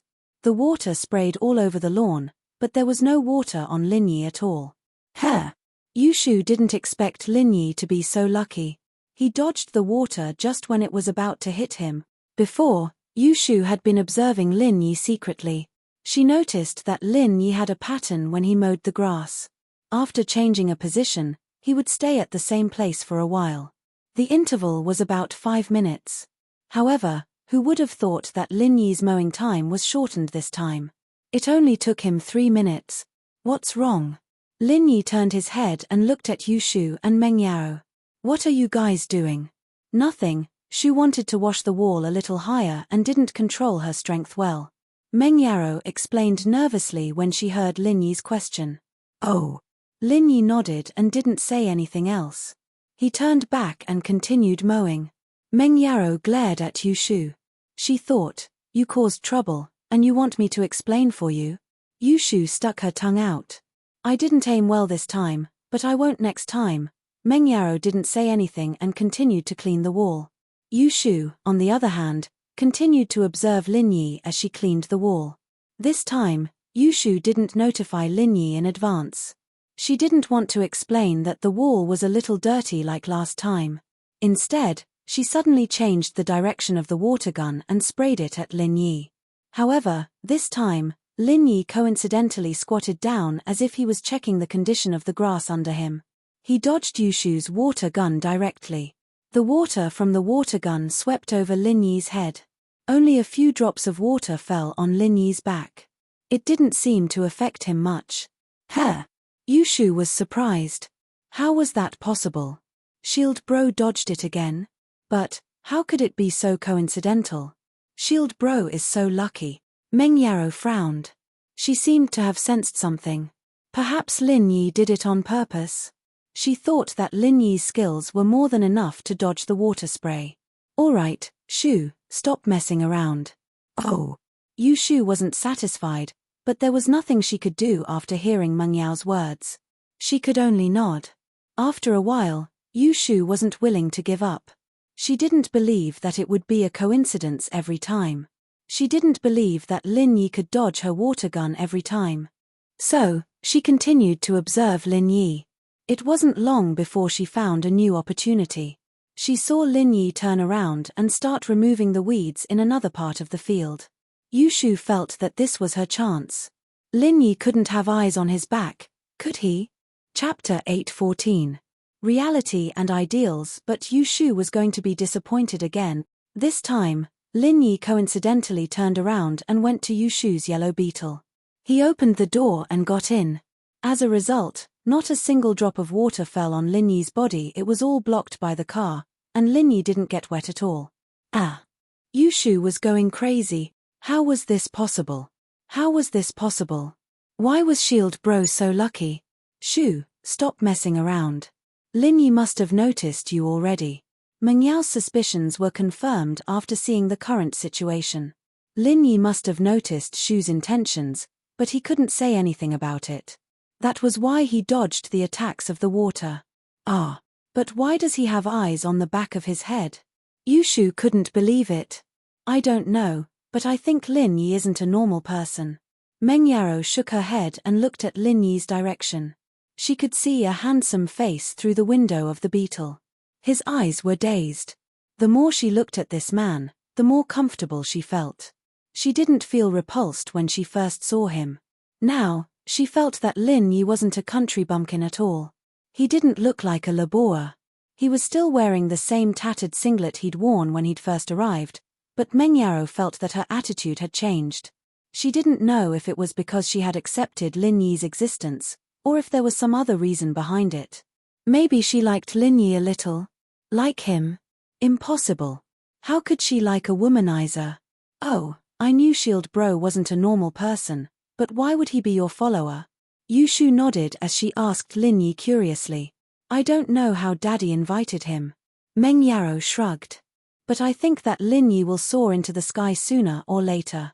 We need to cherish the time we have now. Maybe one day, Lin Yi won't be in this villa anymore. Oh, then Yaro sis, do you want to keep Shield Bro? Yu Shu nodded, not really understanding. This is not something we can decide. Can $30,000 really keep him? Even $300,000 isn't enough for him to leave. Meng Yaro shook her head. Oh, I don't understand. I only know that Yaro sis has become Shield Bro's first wife, and he can only stay in the villa, Yu Shu said. I don't think that money is important anymore. What? That's easy. Meng Yaro smiled. Lin Yi has a girlfriend. But, don't all powerful men have several wives? Aren't we going to marry the same man? Yu Shu asked. There's always a difference between reality and dreams.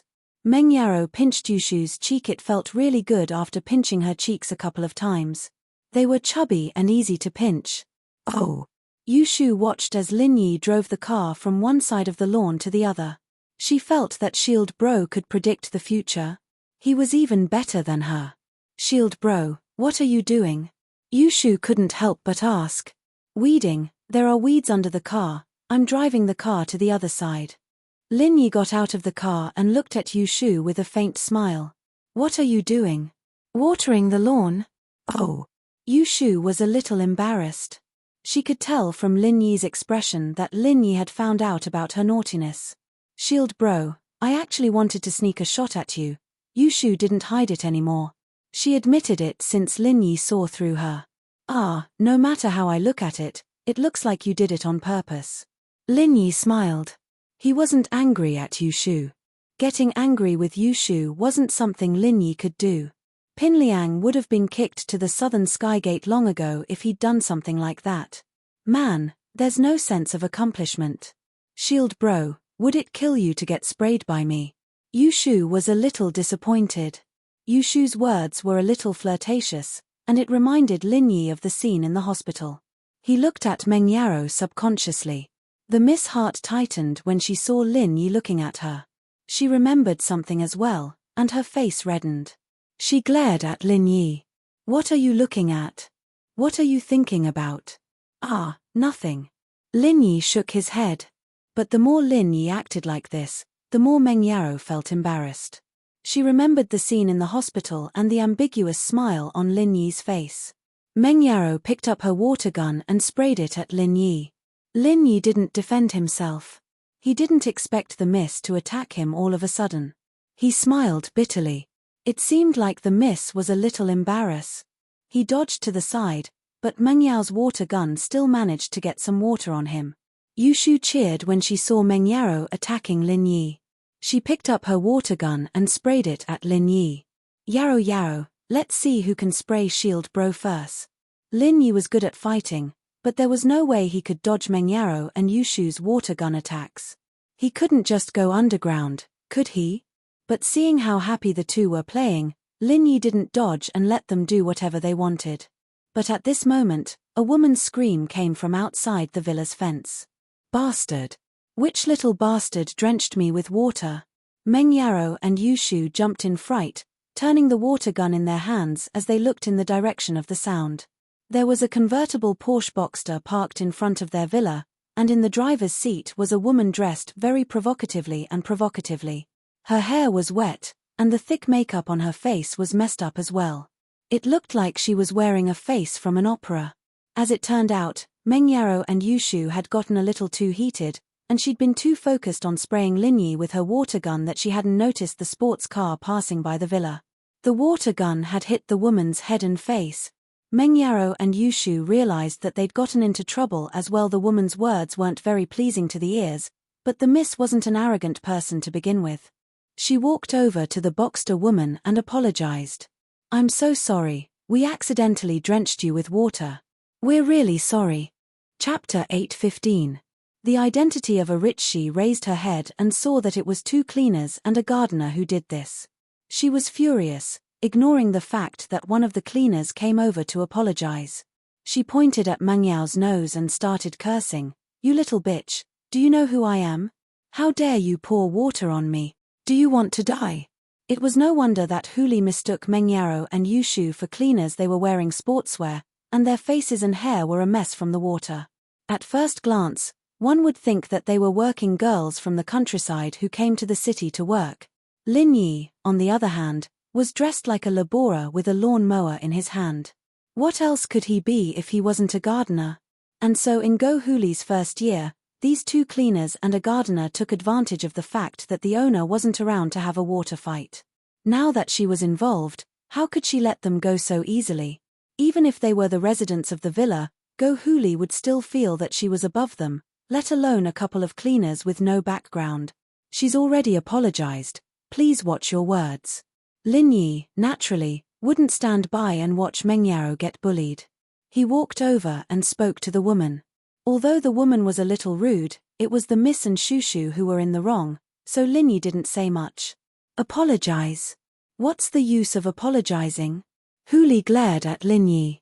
I say, you're just a gardener, what right do you have to talk to me? You small fries don't even have the right to talk to me, you don't even have the right to fart. Lin Yi frowned. This woman's words were really unpleasant. If it weren't for the fact that they were in the wrong, Lin Yi would have ignored her already. But Lin Yi wasn't an unreasonable person. We've already apologized. What else do you want? What should I do? Do you know how much this dress costs? I just bought it yesterday, and it's the first time I've worn it. It's an international brand. Have you seen it before? Go Huli pointed at her clothes and roared, you wouldn't know even if I told you. We can compensate you with one of your clothes. Lin Yi said lightly. If she wasn't a woman, Lin Yi might have been impatient. Compensate? What are you going to use as compensation? Do you know how much my clothes cost? How much is your monthly salary? You wouldn't be able to afford it even if you sold yourselves. Go Huli smiled coldly, her eyes filled with disdain. Just tell me how much it is. Meng Yarrow hated this woman from the bottom of her heart. Although it was indeed her fault, she had already apologized and was willing to bear the woman's loss. But this woman still wouldn't let it go. Meng Yarrow didn't want to let it go. How much? 38,000. Go Huli said proudly. Oh, Lin Yi, go get her 40,000. Meng Yarrow frowned as she turned to Lin Yi. 40,000? How arrogant. I didn't think that you slaves working for a rich family would be so rich. I see that you look like a vixen. You probably sleep with them at night, right? Go Huli mocked. Who's a slave? Meng Yarrow wasn't happy. I've already compensated you. You can take the money and leave. We still need to paint the house. Me. Compensate. Losing money is enough. My clothes are international brands. You can't buy them even if you have money. Go Huli wasn't happy with Meng Yao's attitude. A little vixen dared to talk to a rich wife like her like that. It pissed her off. Then how did you buy it? Lin Yi looked at the miss and signaled her to keep quiet and let him handle it. He then turned to Go Huli, if you can buy it, so can we. If you don't want money, I can buy you the exact same one. Lin Yi couldn't be blamed for boasting like this. With a follower like Fatty Lai, Lin Yi didn't believe that he couldn't buy the clothes this woman could buy. I bought my clothes from the VIP counter in Pengzhan Business Tower. This is a limited edition international brand. It's only sold to VIP members. You can't buy it even if you have money. Go Huli sneered in disdain, and you have to be a Diamond Card member to buy it. You're a Diamond Card member? Lin Yi heard Go Huli's words and found it funny. You're telling the miss of Pengzhan Industries that she can't buy things from Pengzhan Business Tower? Why does it sound like an idiot? Of course. Only people with my status can get this diamond card. I heard that the entire Pengzhan Industries only gives out a few dozen of these cards. Go Huli said proudly, my status isn't something you small people can compare to. You can only look up to me. Lin Yi didn't understand. Why would Pengzhan give a membership card to an idiot like her? Yu Shu, on the other hand, probably thought of the same thing. She asked Meng Yarrow curiously, Yarrow sis, why would Uncle Chu give a membership card to an idiot like her? Maybe she's rich. She's always spending her money, Meng Yarrow said. What are you two mumbling about? Meng Yarrow and Yu Shu's voices weren't loud, but Go Huli still heard them. She just couldn't hear them clearly, so she asked angrily. Then, may I ask who are you? Lin Yi didn't give Go Huli a chance to ask. Me. I'm from Yangjing. Go Huli patted her Porsche Boxster, see? Yanjing's license plate, 8888. Only rich people like us can get a plate like this. You little bums from small places can never understand the life of the upper class. Oh, that's amazing. Lin Yi nodded cooperatively. All right, you're done acting cool. Now, let's talk about your clothes. Who are you calling acting cool? Go Huli heard Lin Yi's sarcasm and became furious. What did he mean by acting cool? Although she was acting cool and enjoyed the process of stepping on small people, Lin Yi's words made her lose face. It's nothing. Do you want to solve your clothes or not? Lin Yi asked. Chapter 8:16. Terms of the Betshi had just bought a villa in this district, but it was a second-hand villa and the previous owner hadn't lived here for a long time. She noticed that the villa was very dusty and the yard was full of weeds. So, she wanted Meng Yarrow, Yu Shu, and Lin Yi to work for her for free. This way, she could humiliate them. You can find a cleaner to do it, we'll pay for it. Lin Yi said faintly. Pay? Chen PH, you don't want to do it? Fine, Then buy me a set of clothes that looks exactly like it. Go Huli acted like she had Lin Yi in the bag. Go buy it. Only Diamond Card members can buy it. Oh, then if we buy it, will we just forget about it? Lin Yi couldn't be bothered to argue with this shrew. Forget about it. If you guys can buy it, I'll pull my head off. Go Huli knew very well what was going on with the clothes, so she dared to say something like that. When she bought it yesterday, other than the sample in the display window, this was the only one left. Pengzhan Commercial Building wouldn't sell the sample in the display window, and normal staff didn't have the authority to open the display window. The display window had a fixed period of time, and they wouldn't open it before the expiration date. That was why Go Huli dared to say that if Lin Yi could buy it, she would pull her head off. Of course, this wasn't just for show. She was going to give Lin Yi even harsher terms later on. Oh, this is fun. Yaro sis, can people still live after they pull their heads off? Yushu asked curiously. I don't know, maybe some people have special abilities. I heard that some people can separate their heads from their bodies. Mengyaro shook her head. Oh, that's fun. Shield bro, hurry up and buy her the same set of clothes and let her pull her head off. Yushu said expectantly. Wait, what if you can't buy the exact same clothes? Go Huli was annoyed at Yushu's words, but for the sake of what she was going to say next, she had to hold it in. Oh, but we don't know how to twist our heads off. We'd be dead if we did. Yushu said, shaking her head. I don't want you to break your heads. As long as you can't buy the same clothes as mine, then you have to be free labor for my family for a year. How about that? You have to clean my house and weed every day. Whatever I tell you to do, you have to do it. Go Huli said. Okay, let's go buy it then. I want to see the head-twisting performance.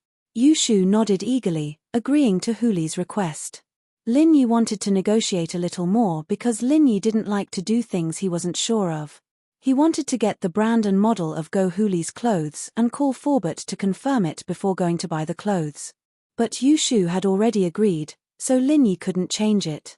Even if Pengzhan Business Building was gone, Lin Yi could still order Fatty Lai to buy the clothes.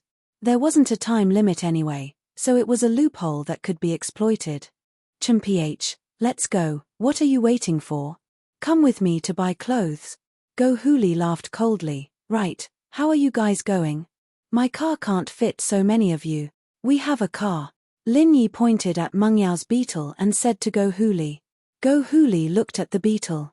Although she was surprised, she didn't think too much about it. Your master is quite rich, isn't he? He bought a car for you slaves, not bad. It's for you to buy groceries, isn't it? Meng Yao glared at Go Huli and didn't say anything. It was useless to say anything now, they had to buy the clothes first.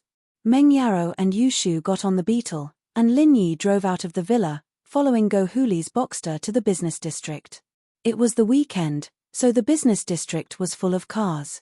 There were no more parking spaces in front of Pengzhan Business Building, but Go Huli had a membership card. She got off the car and waved the diamond card in her hand, showing off to Lin Yi, I'm a member here, so I can park in the special underground parking lot. There are always empty spaces, you guys find a place to park, but be careful not to get stickers. With that, Go Huli returned to the car and drove to the underground parking lot of Pengzhan Commercial Building. However, Lin Yi didn't look for a parking space. He followed Go Huli into the underground parking lot. Go Huli laughed coldly in her heart. Follow him, although my diamond card allows me to bring a car with me, I won't let you use it. You guys will be kicked out by the security later, it'll be so embarrassing. Miss, are you a VIP of Pengzhan Business Building? Go Huli drove the car to the fence of the underground parking lot and a security guard walked over and asked respectfully. Of course. Go Huli took out her membership card and said, I have a diamond card. Welcome, respected diamond VIP, Ms. Go.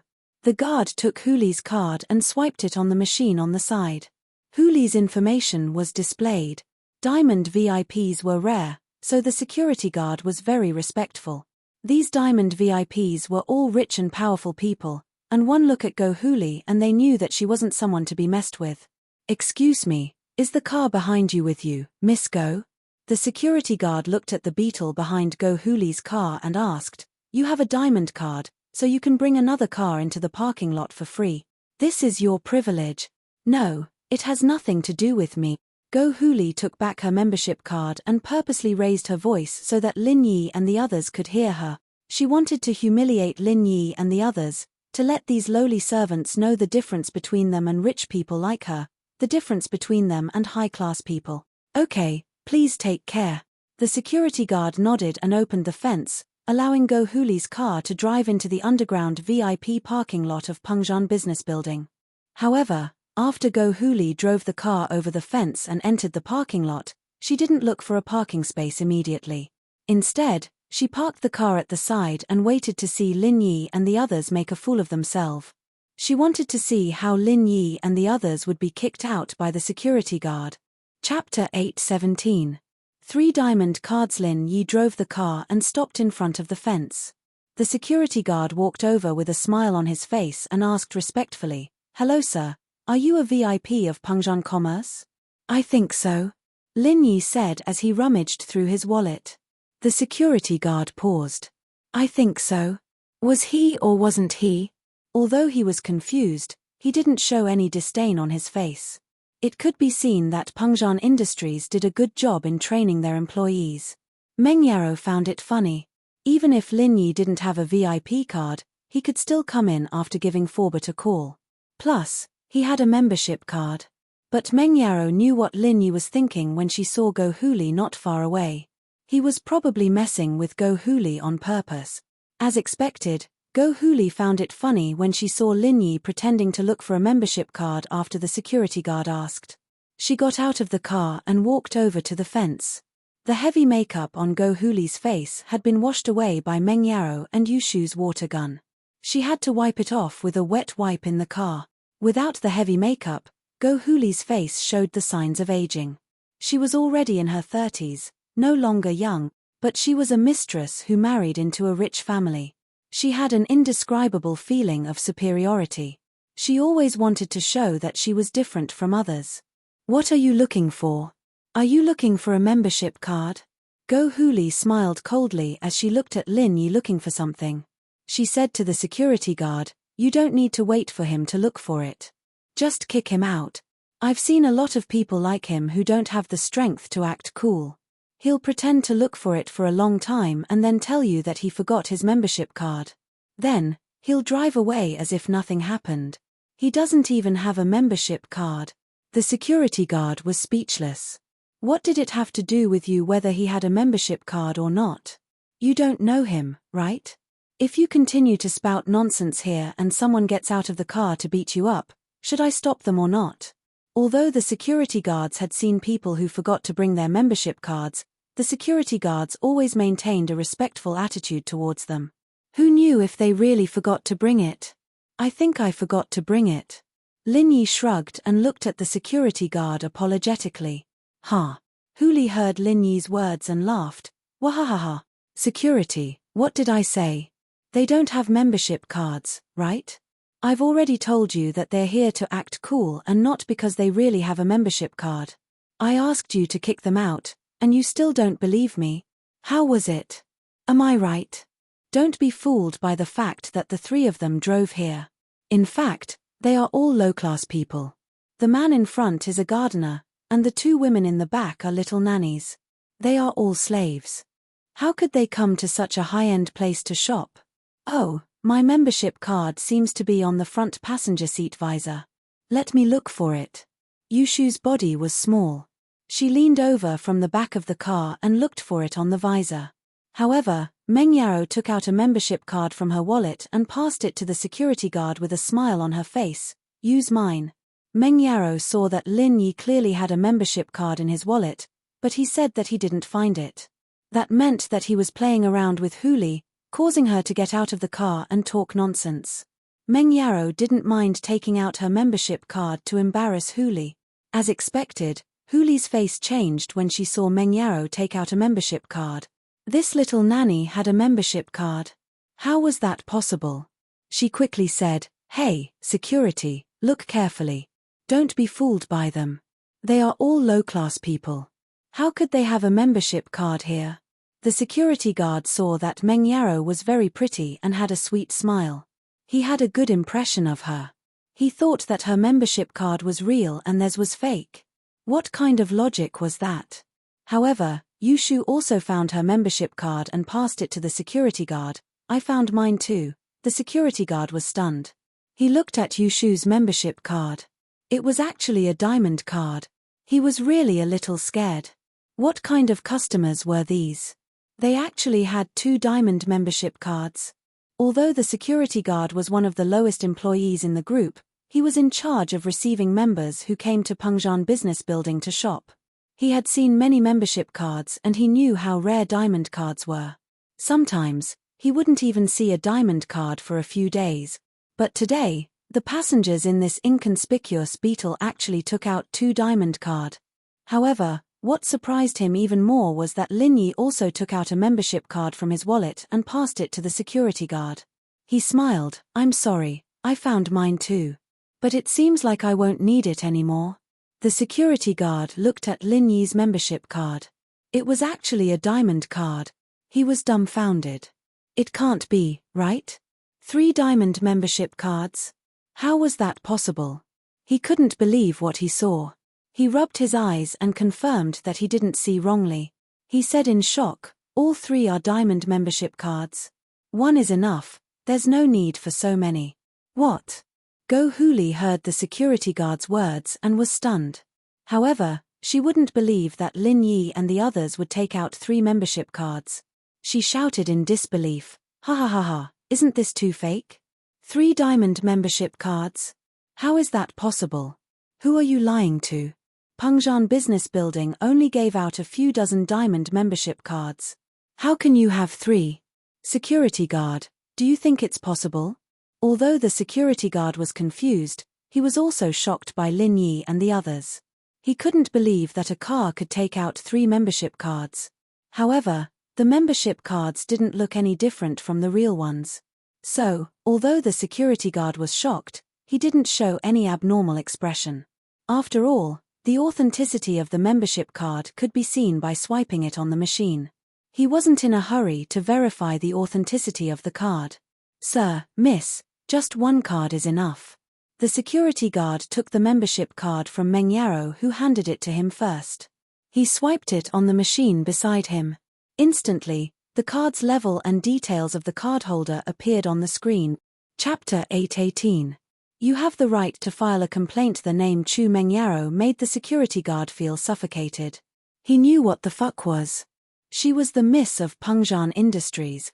Among the employees of Pengjian Industries, only a handful knew Meng Yaro in person.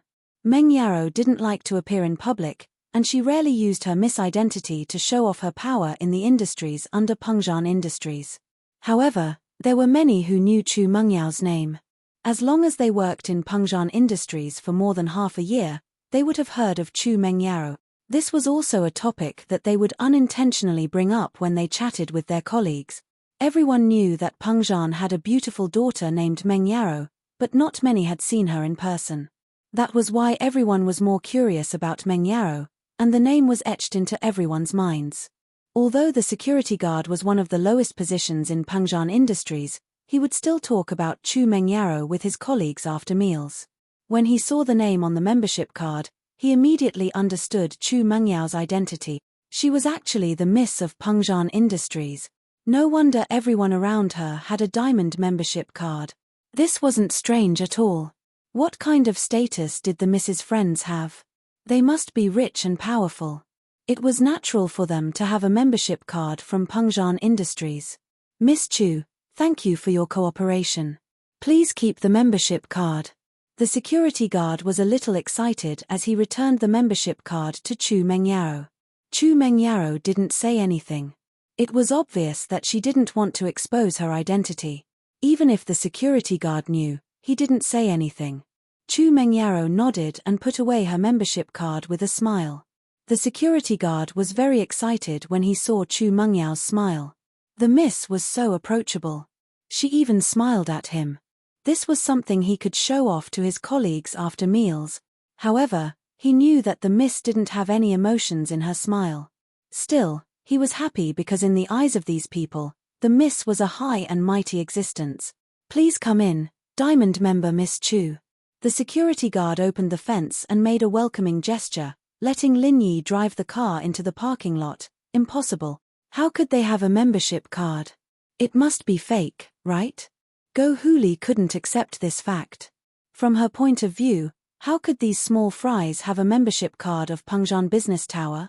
Moreover, he took out 3 of them at once. This was simply illogical. So he yelled at the security guard, "Hey, did you see wrong? Either that or you're playing favoritism.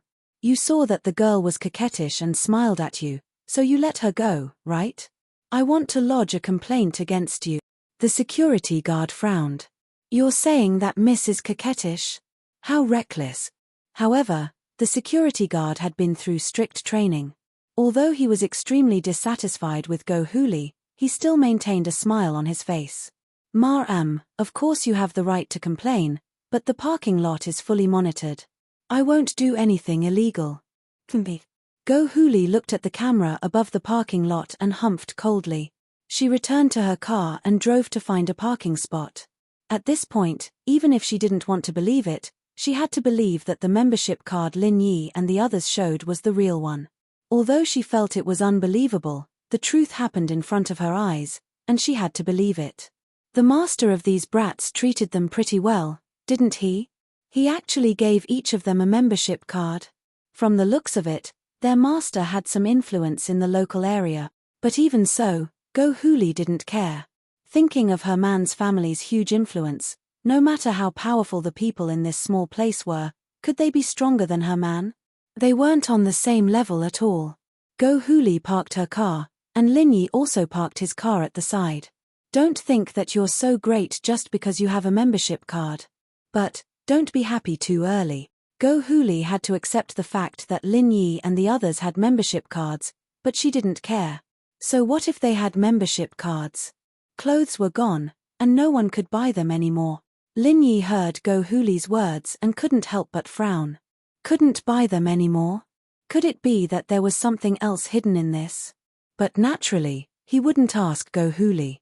Since they were already at Pengzhan skyscraper, everything would have to wait until they reached the top. Go Huli entered the elevator and saw Lin Yi, Meng Yaro, and Yushu following behind her. She couldn't help but laugh coldly. "What now? Do you want to embarrass yourself when you go up? Or do you want to go back now? Let me tell you, don't regret it once you go up." "Oh, why would I regret it? I've never seen anything like this in my entire life." Yushu was so happy that she was practically dancing with joy at the thought of Go Huli's head-twisting performance. "Since you guys don't know how to appreciate my kindness, then don't blame me for being impolite. When the time comes, you guys will have to work hard." Go Huli felt that these people were unreasonable, especially Yushu. Why was she acting like a little psycho? The elevator went up slowly and finally stopped at the floor where clothes were sold. Go Huli stepped out of the elevator first and didn't stop at all. She strode towards the VIP area of luxury goods. Since Lin Yi and the others didn't know how to appreciate her kindness, then she'd make them give up. "Lin Yi, she seems very confident," Meng Yaro said worriedly to Lin Yi. "I don't know, but it shouldn't be a problem. If I can't buy it here, I'll think of something else." Lin Yi shrugged. Naturally, he wouldn't let Meng Yaro work for Go Huli's house. "All right." Meng Yaro could only nod as she pulled Yushu with her, following Lin Yi to the luxury goods area. The Miss and Shu would visit here as well. The Miss didn't have much of a concept of brands in her heart, and she wouldn't blindly chase after luxury goods. In her wardrobe, there were more mid-range brands. The Miss was a rather casual person. They came to the luxury goods area and Go Huli didn't say much. She found a shop assistant and pointed at her clothes. "Do you still have the clothes I'm wearing?"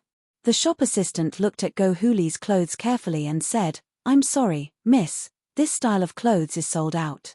Chapter 8:19. Ask around. It could be said that the clothes Go Huli was wearing were out of print. That was why she dared to say that if Lin Yi and the others bought the same clothes, she would chop off her own head. "How's that? Did you hear that? You've given up now, haven't you?" Go Huli turned around proudly and looked at Lin Yi, Meng Yaro, and Yu Shu. Now you're embarrassed, aren't you? Don't you have a membership card? But so what if you have a membership card? It's all sold out. Even if you had 100 membership cards, you wouldn't be able to do it, let alone 3. Are you sure that there's no more of this type of clothing? Lin Yi frowned. He finally understood where Go Huli's confidence came from. She probably knew that there was no more stock for this type of clothing. That was why she dared to make such a bold claim. Yes, other than the one in the display window, there's no more in stock. The salesgirl said apologetically. Can't you sell the one in the display window? Lin Yi asked. I'm sorry, sir, but I don't have the authority to open the display window, the salesgirl explained. Because the items in the display window are arranged by the sales department of the commercial building, and they can only be changed periodically. Our normal salespeople and salespeople don't have the keys to the display window. Oh, I see. Lin Yi nodded and looked at Meng Yao. Give me your membership card. Meng Yao paused, not knowing what Lin Yi was going to do.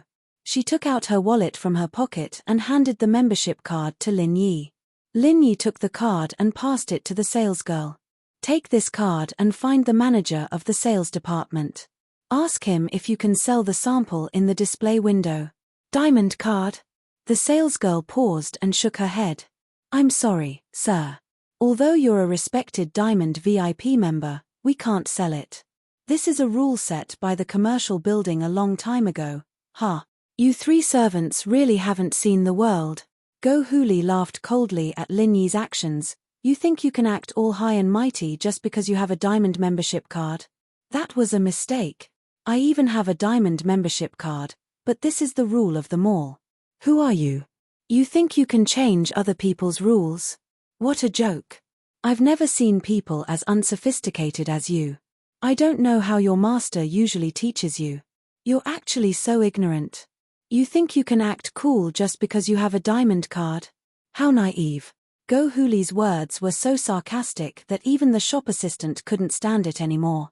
She was just asking if the Diamond card had this privilege, and she didn't say anything else. But here she was, mocking her. Did she do anything to piss you off? Lin Yi didn't respond to Go Huli's words. He treated her like a mad dog and it was a waste of time to talk to her. Just do as I say. Show this card to your sales manager, and he'll tell you if the clothes are for sale or not. Lin Yi said directly to the shop assistant, just do as I say, show this card to your sales manager, and he'll tell you if the clothes are for sale. That. Okay. The salesgirl had no choice but to agree to Lin Yi's insistence. After all, this was a request from a Diamond customer. The employees of Pengzhan Industries were trained to put the customer first. They couldn't just ignore the customer's request. Even if the customer's request was unreasonable, they had to explain patiently or report it to the higher-ups. You still want to try? Try what? What a joke. Go Huli didn't expect the salesgirl to agree to Lin Yi's request. She was instantly annoyed. Why didn't you just reject him? What's the point of wasting time? Of course, I want to try. There are people at home waiting for you to twist their heads off, Lin Yi said indifferently. Oh, that person is me. Yu Shu quickly raised her hand to express her intention. Me. Go Huli glared at Lin Yi and Yu Shu. She thought to herself, if that's the case, I'll let you two be happy for a while. You two really won't give up until you see the coffin. Meng Yaro saw that Lin Yi passed the card to the salesgirl and asked her to look for the sales manager. She could roughly guess Lin Yi's intention. Lin Yi was planning to use her identity as the miss as a stepping stone. In fact, Lin Yi had the same thought. He could see some clues from the face of the security guard. The security guard saw the information on Meng Yao's diamond card and recognized her identity as the miss of Pengzhan Industries. If a security guard could recognize Meng Yao, then how could the sales manager of Pengzhan Business Building not know her? After seeing the information on Meng Yao's card, he probably wouldn't care about the rules anymore. He would just take out the clothes and sell them to Meng Yao. Who was in charge of Pengzhan Business Building? Of course, it was Pengzhan Industries. Who was the biggest in Pengzhan Industries? Wasn't that Chu Pengzhan? Meng Yao was Chu Pengzhan's only daughter. The the future heir of Pengzhan Industries. How could these small managers not please Meng Yarrow? So, Go Huli's ending was already decided. She would see how she would twist her head off. Although the salesgirl was confused, since Lin Yi insisted, she still took the card from Lin Yi and quickly walked to the sales manager's office. This was the office of their direct superior. The salesgirl was a little nervous. She took a deep breath and knocked on the door. "Come in." A deep male voice came from inside. The salesgirl pushed the door open and said nervously, "Manager Wang, I'm sorry, I want to disturb you." "Oh? You are?" Manager Wang obviously didn't know who the salesgirl was. There were too many salesgirls in the building. How could he recognize each and every one of them? "I'm Chen Lily, the salesgirl of the luxury goods counter in the clothing department." The salesgirl introduced herself. "Oh, what's the matter?" Manager Wang didn't have any impression of Chen Lily. He nodded when he heard that she was his subordinate. "It's like this. There's a diamond customer who wants to buy the display items in the window," Chen Lily said. Chapter 820. Chapter 0820, Destined Tragedy. Manager Wang, I've already explained to this customer, but he insisted that I show you his membership card. Chen Lily explained, "Didn't you say that we have to try our best to satisfy the customer's request? Even if it's an unreasonable request, we have to report it to the higher authorities." Manager Wang nodded. If the customer insisted, then Chen Lily wasn't wrong. He said, "Give me the membership card, I'll take a look first." Manager Wang wasn't an idiot since he was able to reach the position of marketing manager. Naturally, he knew that a customer who could say such a thing must have a high status. If the customer was really someone important, like a strategic partner of Pengzhan Industries, then he really couldn't afford to offend them. He could only call Pengzhan's assistant, Forbert. Chen Lily passed Meng Yao's membership card to Manager Wang.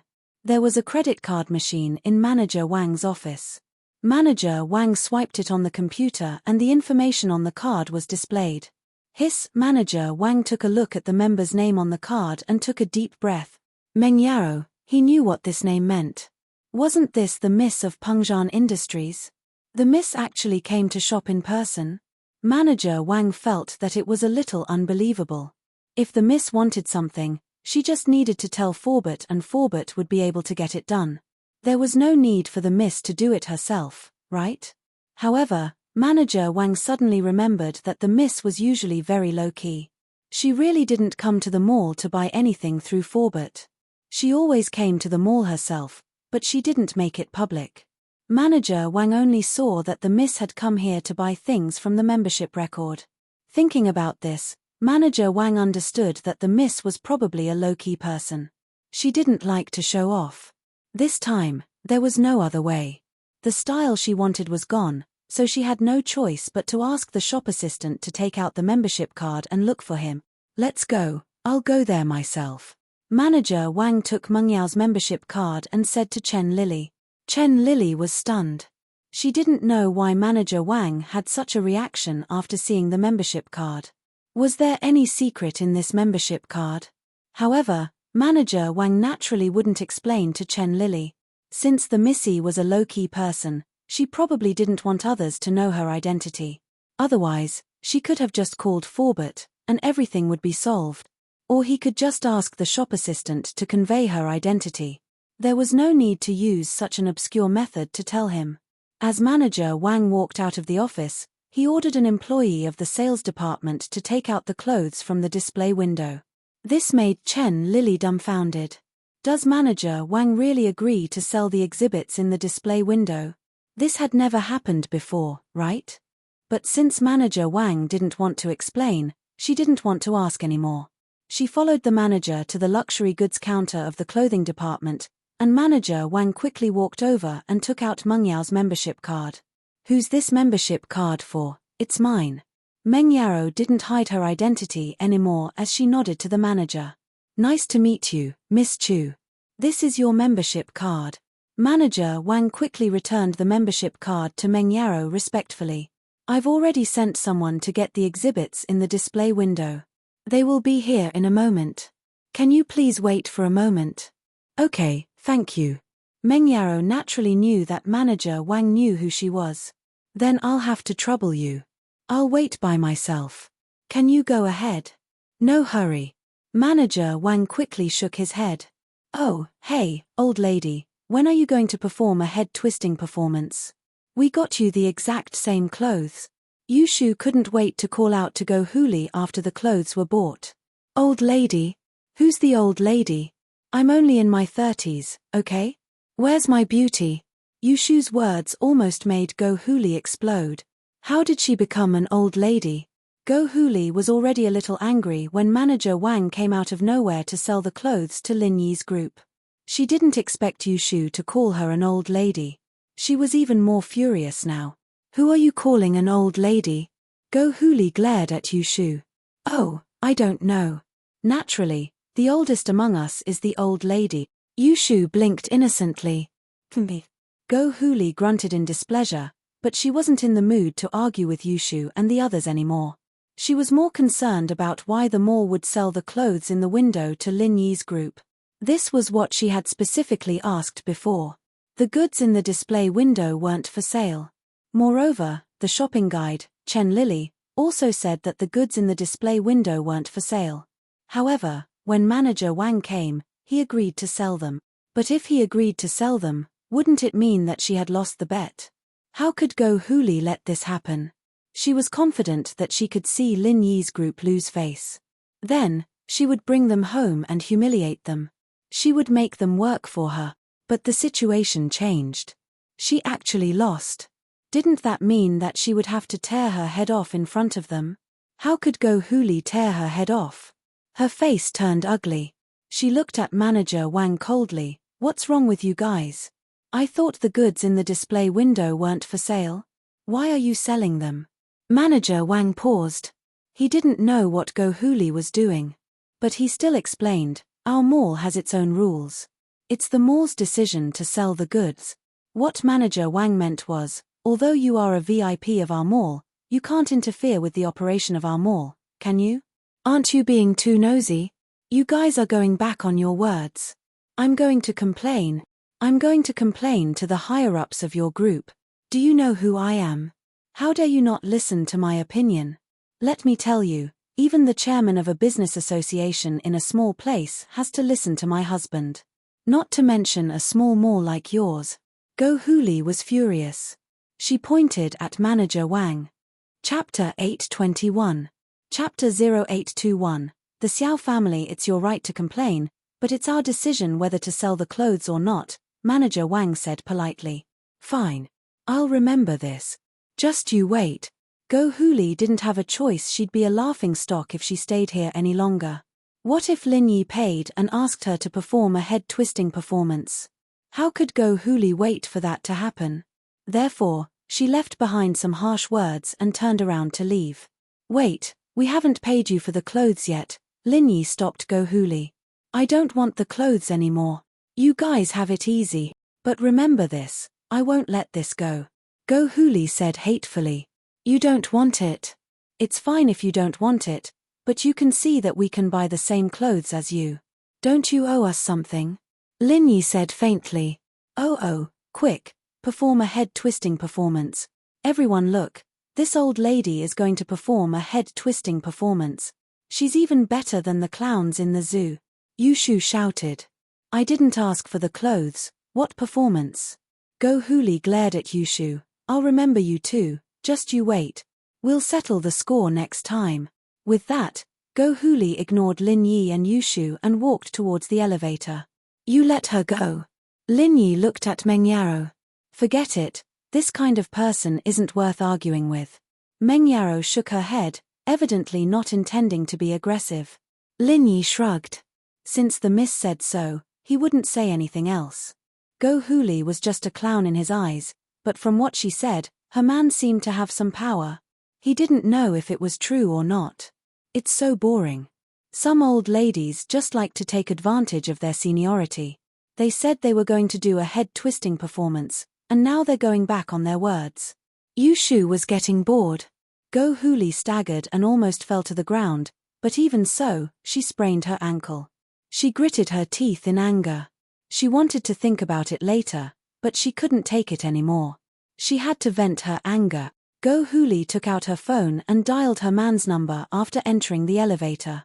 Hubby, I got bullied as soon as I got to Song's Han. Not only did they drench me with a water gun, they didn't even compensate me for my clothes. They even humiliated me by telling me to pull my head off in front of them.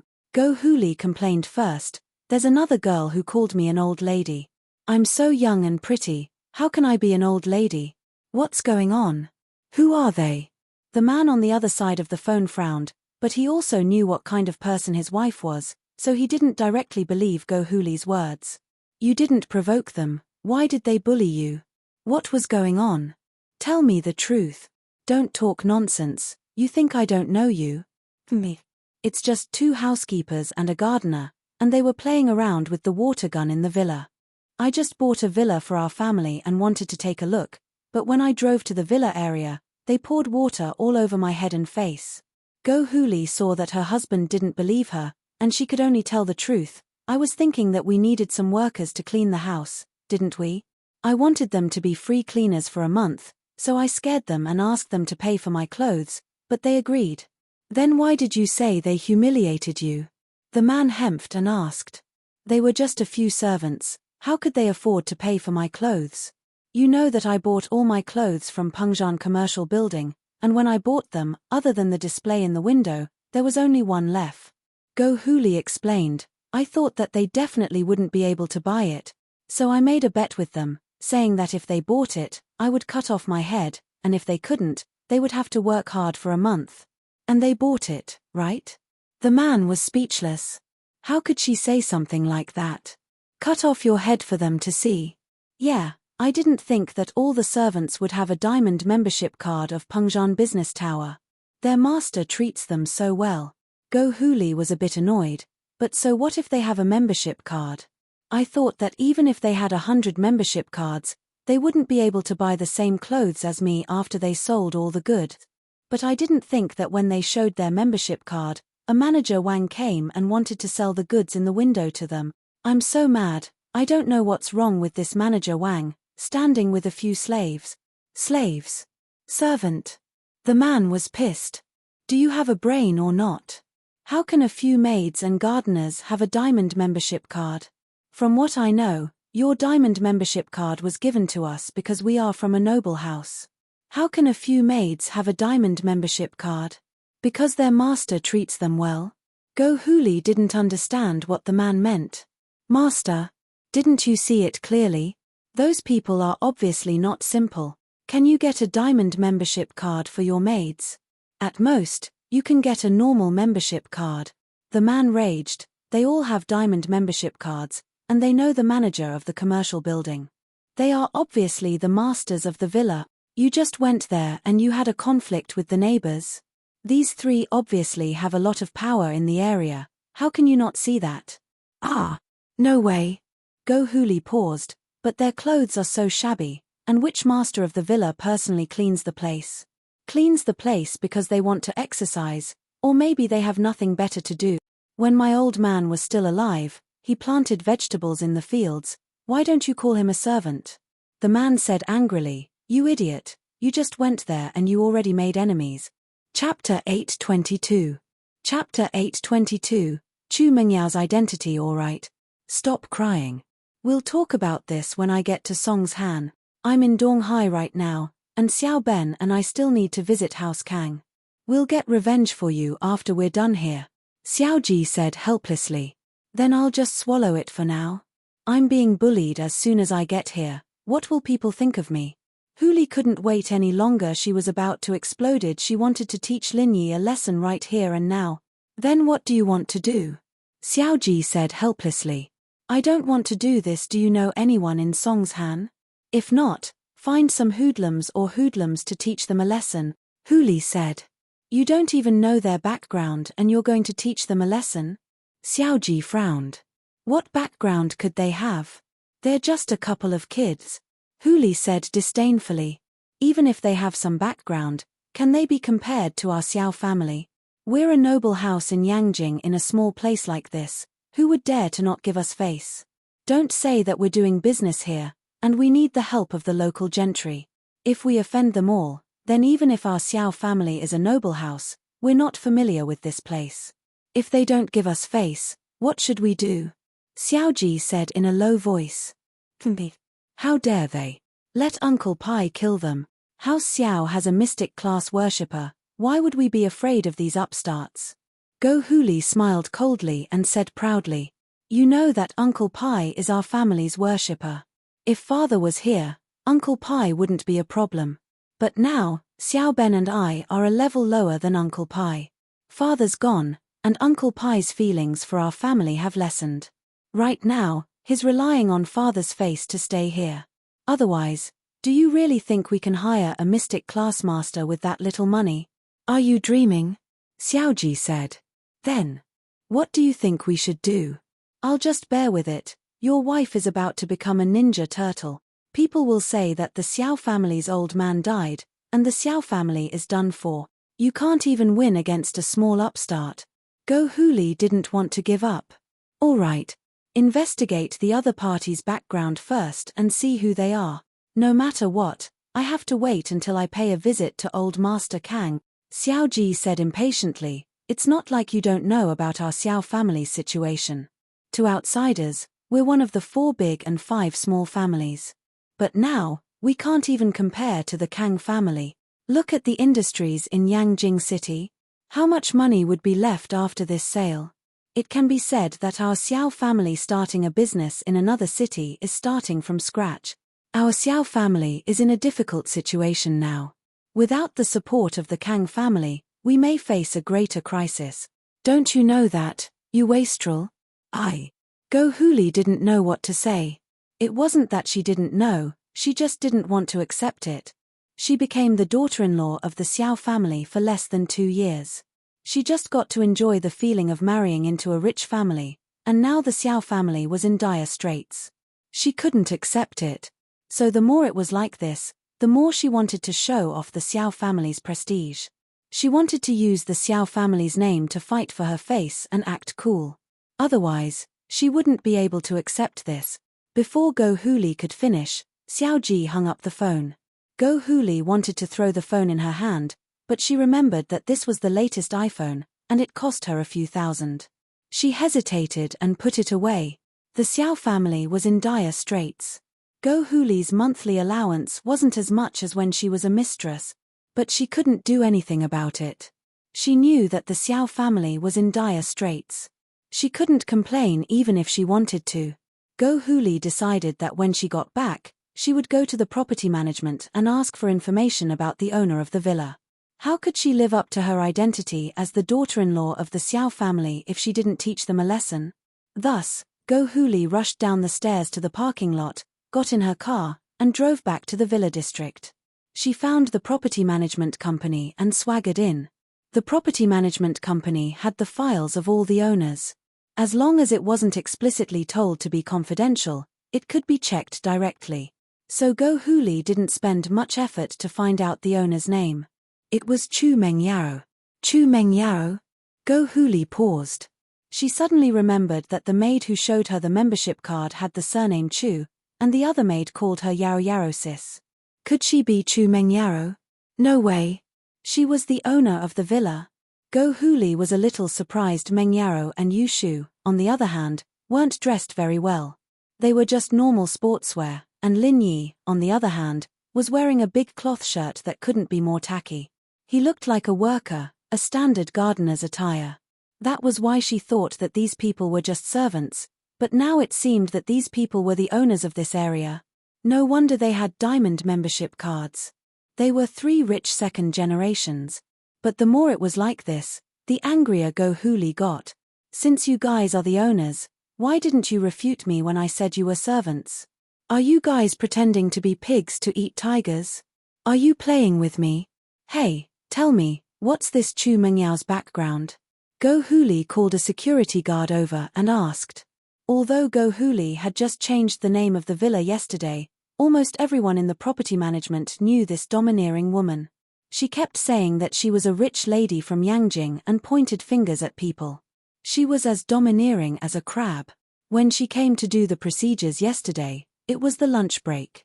But Go Huli threw the lunchbox of a staff member and asked him to do the procedures for her immediately. The staff couldn't do anything to a domineering owner with a powerful background. They couldn't afford to offend her, so they could only swallow their anger. Chu Mengyaro is the miss of Pengzhan Industries. This was something everyone in the community knew. The security guard didn't hide it and told Go Huli directly. What? She's the miss of Pengzhan Industries? Go Huli's eyes widened. Are you telling the truth? Chapter 823. The Xiao family's plans this bitch. She's pretending to be a pig to eat a tiger. I'm so pissed. I won't let you go. Huli finally understood why manager Wang of Pengzhan Commercial Building would sell the samples in the windows. How could he not sell it when the miss of Pengzhan Industries was there? Go Huli ignored the guard and walked out of the company. She got into her sports car and angrily called her man, Xiao Ji's number. What do you want this time? Xiao Ji picked up impatiently. It was a bad decision to make Huli his mistress. She wasn't this troublesome back when they were still lovers. Honey, I've done my research. That housekeeper really is the owner of the villa. She's called Mengyaro, the miss of Pengzhan Industries, Huli said. See? What did I say? Housekeeper? I don't know what kind of eyes you have, offending her. Xiao Ji frowned. Pengzhan Industries? Isn't that Pengzhan Industries? Is this Pengzhan very powerful? Huli asked carefully, sensing the unfriendliness in Xiao Ji's tone. Not really, but Pengzhan Industries is one of the largest corporations in the province. Offending them means you've added another enemy to our Xiao family, Xiao Ji said unhappily. I'll call you back later. I'll ask Xiao Ben and see what we should do. Okay. Huli didn't dare say much and quickly hung up. She thought to herself, Pengzhan Industries may be one of the largest corporations in the province, but so what? Xiao family came to Songshan and couldn't find a place to establish their dominance. Finding Pengzhan Industries to do that would be a good idea. Xiao Ji hung up and told Xiao Ben about Huli's situation. He wanted to discuss a plan with him. In the Xiao family, Xiao Ji was the eldest, but Xiao Ben was the one who called the shot. Xiao Ji's personality was rather crude, and Xiao Ben was the true brains. Brother, what do you think we should do? Xiao Ji told Xiao Ben about how Go Huli offended the miss of Pengzhan Industries. He wanted to ask for his opinion. It's all your sister-in-law's fault. She's a reckless person, causing trouble as soon as she came to Songshan. Oh? Trouble? Xiao Ben shook his head and said with a smile, this is a good move. Our Xiao family is unfamiliar with this place, and the only one we have a good relationship with is the Kang family. But this is obviously not enough. A lot of companies probably don't know the reputation of our Xiao family. I was just looking for an opportunity to establish my prestige, and sister-in-law delivered herself to my doorstep. Why not? Xiao Ji didn't understand. Brother, you mean we are going to be enemies with Pengzhan Industries? We can't be considered enemies. Xiao Ben waved his hand. But it's true that we can make them bleed and cough up some benefits. What good would it do to be his enemy? Our Xiao family's foundation isn't here. Now is a time of internal and external troubles. It's not a good time to start a feud. What we need to do is to pressure Pengzhan Industries into giving in and compensating us. Then, they'll cede some of their properties to us. This way, our Xiao family won't have to start from scratch again. Brother, you're so thorough. This way, not only will our Xiao family get some benefits, but we won't have to fight Pengzhan Industries to the point where both sides lose. Xiao Ji nodded, but he was still a little doubtful. But will Pengzhan really give in? Our Xiao family's name is right there. How dare he not give in? And we'll stick to this matter.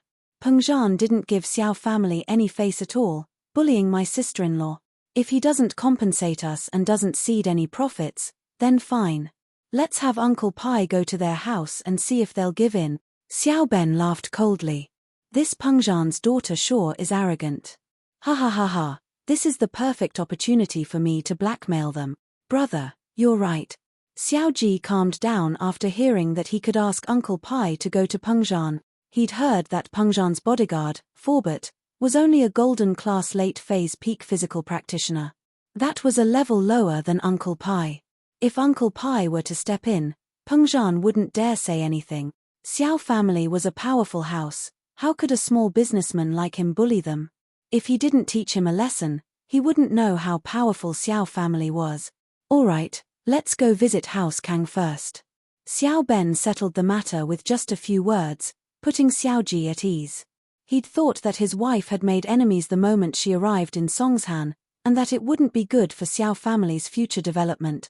But he didn't think that his brother would turn a bad situation into a good one so easily, turning this conflict into an excuse for Xiao family to get rich. Yes, his wife didn't seem too bad. Being a little arrogant had its benefits. He'd have to praise her when he got home and let her continue being arrogant. Uncle Pai isn't here yet? Xiao Ji looked at the time on his watch. I've already sent someone to the hotel to pick him up. If it wasn't for Uncle Pai, I'd really be afraid that old fox Dr. Kang would cause some trouble. House Kang and Xiao family haven't been very close lately. Xiao Ben sighed. House Kang's attitude made the Xiao family brothers a little anxious. The Xiao family brothers were very clear about House Kang's goal. The so-called marriage was nothing more than using the Xiao family as a springboard for House Kang to become a noble house. But as the Xiao family fell further and further, House Kang was probably starting to look down on the Xiao family's usefulness. The Xiao family sold their business in Yangjing and came to Songshan for two reasons. One was to facilitate the marriage between House Kang and House Xiao, and the other was because the competition in the business world wasn't as fierce as in Yangjing. The Xiao family brothers were in a difficult situation in Yangjing. Their grandfather's old friends had all turned their backs on them. Even House Yu didn't see the Xiao family as a noble house anymore. At the end of the day, the Xiao family didn't have anyone who could stand on the stage. The Xiao family didn't have any masters. Although they had Uncle Pai, a mystic class master, he was still a master. It wasn't the Xiao family's strength. Xiao family started off as a business family. At its peak, it was because of Uncle Pai's support that the Xiao family became a noble house. But now, the Xiao family brothers didn't have the power of Uncle Xiao family's old man, and Uncle Pai's attitude had changed. The Xiao family was naturally a lot weaker. Xiao Ji and Xiao Ben regretted not training with Uncle Pai when they were young. If the Xiao family brothers were just golden class masters, they wouldn't be in this situation. Chapter 824. The Xiao family's visit an SUV with Yanjing's license plate slowly drove over. Uncle Pai had arrived. The two brothers of the Xiao family also got in the car and drove to the Kang family's villa with the MPV. Dad, the Xiao family is here. Should we go welcome them? Kang Guifeng had received a call from the Xiao family brothers and came to the study room of his father, Dr. Kang. Oh, they're here. PH, looks like they can't wait any longer. Dr. Kang curled his lips and said with disdain, I heard that the Xiao family is just an empty shell now? Yes, according to my investigation, House Kang has sold all their properties in Yangjing and is preparing to invest in Songshan. Kang Guifeng nodded. Why Songshan and not Donghai? Dr. Kang asked. With the little money they have left, it won't be enough in a city like Donghai. There are too many rich people here, they won't be able to show off their Xiao family. Kang Guifeng's guess wasn't far off the mark. The Xiao family really did want to do that. Besides, with House Kang in Donghai and the hidden House Jiao, they wouldn't be able to show off their Xiao family at all. They chose Songshan so that they could use the Xiao family's influence to dominate the city. Dr. Kang nodded, go ahead, but don't make it too grand. With House Kang's current strength, we can only get on the Xiao family's good side. The Xiao family has been down lately, but isn't it the same for House Kang? Yeah, we've been losing a lot lately as well. Miracle Dr. Guan and Fatty Lai have set us up. Kang Guifeng said, now we just have to see if Zhao Ming can get his hands on House Guan's recipe. Right, how's Zhao Ming doing? Dr. Kang asked. Zhao Qibing accidentally injured him during the demolition, but I heard that Kang Ming wanted to settle it himself and asked them to pay for it, Kang Guifeng said. As for his relationship with Guanxin, it seems like there's no progress. Doesn't this brat always boast that he's a master at picking up girls? Why hasn't he succeeded after so long? Dr. Kang was a little anxious and then asked, by the way, is his injury serious? I'm not sure about that, But Kang Ming Ming didn't say it himself. I guess he's fine. Kang Gui Feng shook his head. It didn't take long for the Xiao family brothers to arrive with Uncle Pai. Dr. Kang didn't want to show up, but when he heard that Uncle Pai was here, he ran out of his room and apologized when he saw the Xiao family brothers and Uncle Pai. I'm so sorry, Elder Pai, Xiao Ji, Xiao Ben, I'm getting old and sleepy, so I fell asleep. It's fine, it's fine. Xiao Ben waved his hand nonchalantly as he stood up with Xiao Ji. We're just two juniors, how could we trouble you, Dr. Kang? We're flattered. Xiao Ben, on the other hand, was smiling coldly inwardly. You old fox, if you hadn't heard that Uncle Pai was here, you'd probably still be hiding, wouldn't you? In fact, that was the case. Dr. Kang knew how powerful Uncle Pai was, and there was no way he wouldn't give him face. Perhaps House Kang would need Uncle Pai's help in the future. At the level of a noble house, the conflicts between them couldn't be solved with normal methods. Naturally, the noble houses had their own way of solving problems, and for people like Peng Zhan and Si Hua, there were many things that couldn't be solved through normal channels, let alone conflicts between noble houses. And so, the way the noble houses solved their conflicts was very simple. Whoever had the harder fist would have the upper hand, and Uncle Pai, as a mystic class physical practitioner, naturally couldn't be underestimated. Of course, Dr. Kang was all smiles as he greeted Uncle Pai.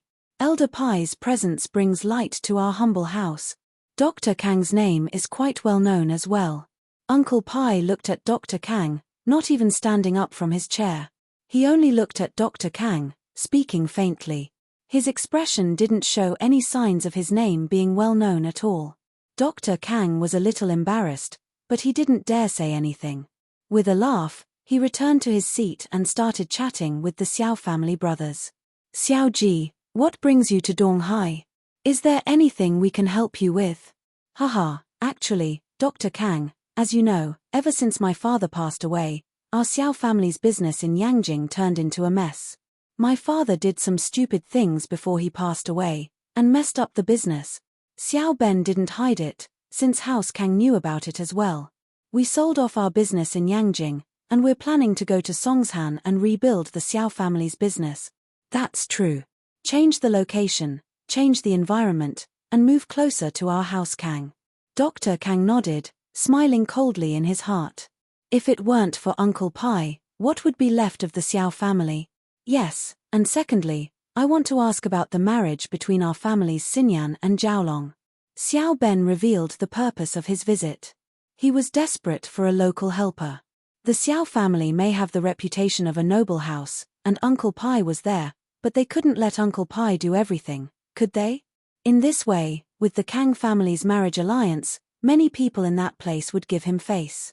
I don't think there's a rush, right? Xinyan is only in her 3rd year of high school, isn't it too early to talk about marriage? Dr. Kang said, of course, I'd be happy to make this marriage happen, but Xinyan is still too young, she's not of the legal age yet, right? Haha, Dr. Kang, you're joking. These rules are nothing in the eyes of a noble house, but even if they don't get married, they can still get engaged. At least we can get it done first, right?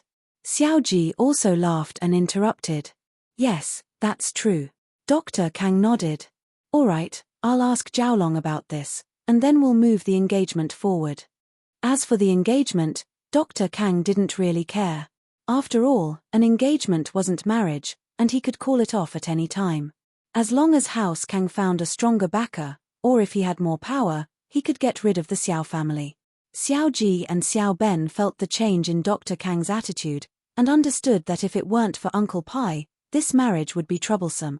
After saying goodbye to Dr. Kang, Xiao Ji and Xiao Ben left House Kang's mansion dejectedly. It was like a tiger being bullied by a dog. But the news of the Xiao family's downfall couldn't be suppressed, and Dr. Kang would find out sooner or later. Chapter 825. The troublemaker with Hu Li Gon, Meng Yaro and Yu Shu naturally wouldn't buy the clothes in the showroom. The style was obviously for a young married woman, but even if that wasn't the case, Meng Yaro wouldn't wear the same clothes as a shrew like Hu Li. Manager Wang saw that Meng Yaro didn't want the clothes again, and Hu Li left in a huff. He guessed that Hu Li must have pissed off the miss, and the miss got mad at her. That was why this happened. But Manager Wang, naturally, wouldn't ask too many questions. The miss didn't want the clothes anymore, and he acted as if he didn't know anything. He turned to Meng Yarrow. Miss Chu, please walk around a bit more, and contact me if you need anything. Here's my name card. All right, Manager Wang. You can go now. The miss took the name card and passed it to Lin Yi. Manager Wang looked at Lin Yi, a strange light flashing in his eyes. He heard that Peng Zhan had a son-in-law who was the second biggest shareholder of the company, but he'd never attended a board meeting. Could it be that the person beside the miss was the second biggest shareholder of the company? But looking at the clothes he was wearing, it was quite shabby. Even so, Manager Wang didn't dare underestimate him. Rich people had a lot of dirty tricks up their sleeves. He looked at the miss again, and saw that she was only wearing the normal sportswear given out by the school. It was impossible to tell who she was from the outside. Meng Yarrow didn't have any intentions of walking around anymore. She didn't have anything else to buy. She turned to Yu Shu. Shu, what are we going to do now?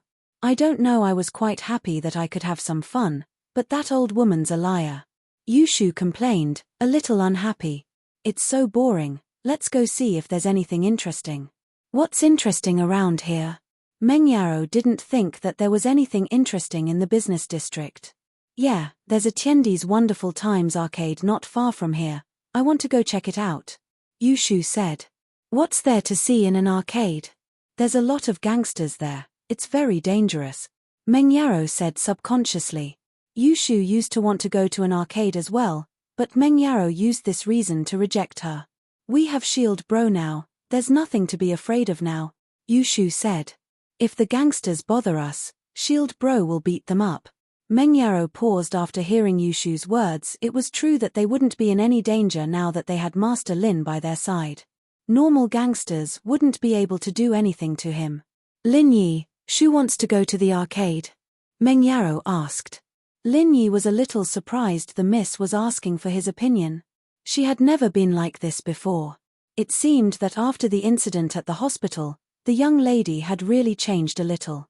Lin Yi said, the 2, 1, 1, 1, the Lin Li, Lin's, Lin think. He. Lin Mingyao wanted to see what an arcade looked like. Would people laugh at her if she told them she'd never been to an arcade before? Meng Yarrow actually wanted to see what the arcade looked like. She was a grown-up now, and she didn't know if people would laugh at her if she told them she'd never been to an arcade before. However, this was the life of the Miss and Shu before they met Lin Yi. It looked glamorous, but it was boring. The three left Pengzhan Commercial Building. Lin Yi drove to a large entertainment center according to Yu Shu's directions. There were video games, billiards, and internet cafes. There were a lot of young people here, and one could tell from the frequency of people coming in and out that this place was very popular. The first floor of the entertainment center was half an arcade and the other half a billiards hall. Meng Yarrow and Yu Shu had never been here before. They'd only seen it on TV before. Lin Yi, can you go buy some tokens? Meng Yarrow knew that tokens were used here, so she asked Lin Yi. Lin Yi nodded and walked to the bar. Meng Yarrow and Yu Shu, on the other hand, started walking around the arcade, wanting to see if there were any interesting games to play. Pretty girl, wanna play together? Meng Yarrow and Yu Shu had just walked into the arcade when a few delinquents at the entrance stared at them. Someone came up to them after they were alone. It was a red-haired young man. Meng Yarrow and Yu Shu were always the center of attention no matter where they went. Although they were only wearing normal sportswear today, they looked more like students, making the delinquents think that they didn't have any powerful background. Meng Yarrow looked at the red-haired young man coldly and ignored him. Yu Shu, on the other hand, was curious. Hey, why is your hair red? Did you look like this when you were young? Hey, you want to know? I don't mind taking you to a place with no one around so you can study it. The red-haired young man said excitedly when he saw the big-breasted Yu Shu talking to him. I don't really want to know. Yu Shu shook her head. I just think it's ugly, like a turkey. The red-haired young man wasn't happy when he heard Yu Shu's words. What do you mean, girl? It's fine if you don't want to play, but you don't have to curse at me, do you? Meng Yarrow was a little annoyed this Yu Shu was a troublemaker, causing trouble the moment she came. She shouldn't have come if she knew this would happen. If it weren't for Lin Yi, the two of them would have been in trouble. In fact, Yu Shu wasn't stupid. If it weren't for Lin Yi, she wouldn't have caused trouble. The red-haired young man's words attracted a few delinquents, and they surrounded Meng Yarrow and Yu Shu. What do you want? Meng Yarrow frowned. She didn't expect these people to be so reckless. Were there no security here? Meng Yarrow had never been to a place like this before, so naturally, she didn't know that there weren't any security here. There were only a few gangsters watching the place, but they wouldn't come out as long as there wasn't a huge commotion. She scolded our red hair bro. What do you think we should do? A bald young man with a cigarette in his mouth pointed at Yu Shu. Fine, it's her fault. I'll apologize on her behalf, okay? Meng Yarrow didn't want to cause trouble. Okay. You think it's okay? How about this? Let this girl play with our red hair bro for a while, and we'll forget about it. The baldy said. Don't cross the line. How could Meng Yarrow agree to this? Let Shu play with them. Chapter 8:26. Leaving just like that. What? Meng Yao's eyes went wide. What was that supposed to mean? How could he just touch Shu like that? No. Meng Yarrow rejected Redhair's suggestion. I don't want to use force, there's no point. Red Hair was getting angry at Meng Yao's lack of appreciation. I don't want to make a big deal out of this either. Meng Yarrow was referring to Lin Yi.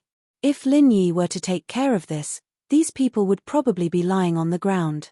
Fine, I'll give you another choice. One of you will race with me. If you win, we'll forget about this, but if you lose, you two have to stay with me tonight. Red Hair said as if he had Meng Yarrow in his grasp. He thought that Meng Yarrow was scared after hearing her words, so he made a request that was even more ridiculous. Everyone knew that he was the racing god here, and there were few who could beat him in this simulation game. Oh, and if you lose? Lin Yi suddenly appeared behind Red Hair and whispered into his ear, giving Red Hair a fright. His scalp was about to explode. He thought he'd seen a ghost. Red Hair turned around and saw Lin Yi. Kid, where did you come from? Are you trying to be nosy? I'm with them. Lin Yi said faintly. Answer me, what happens if you lose? How could I lose?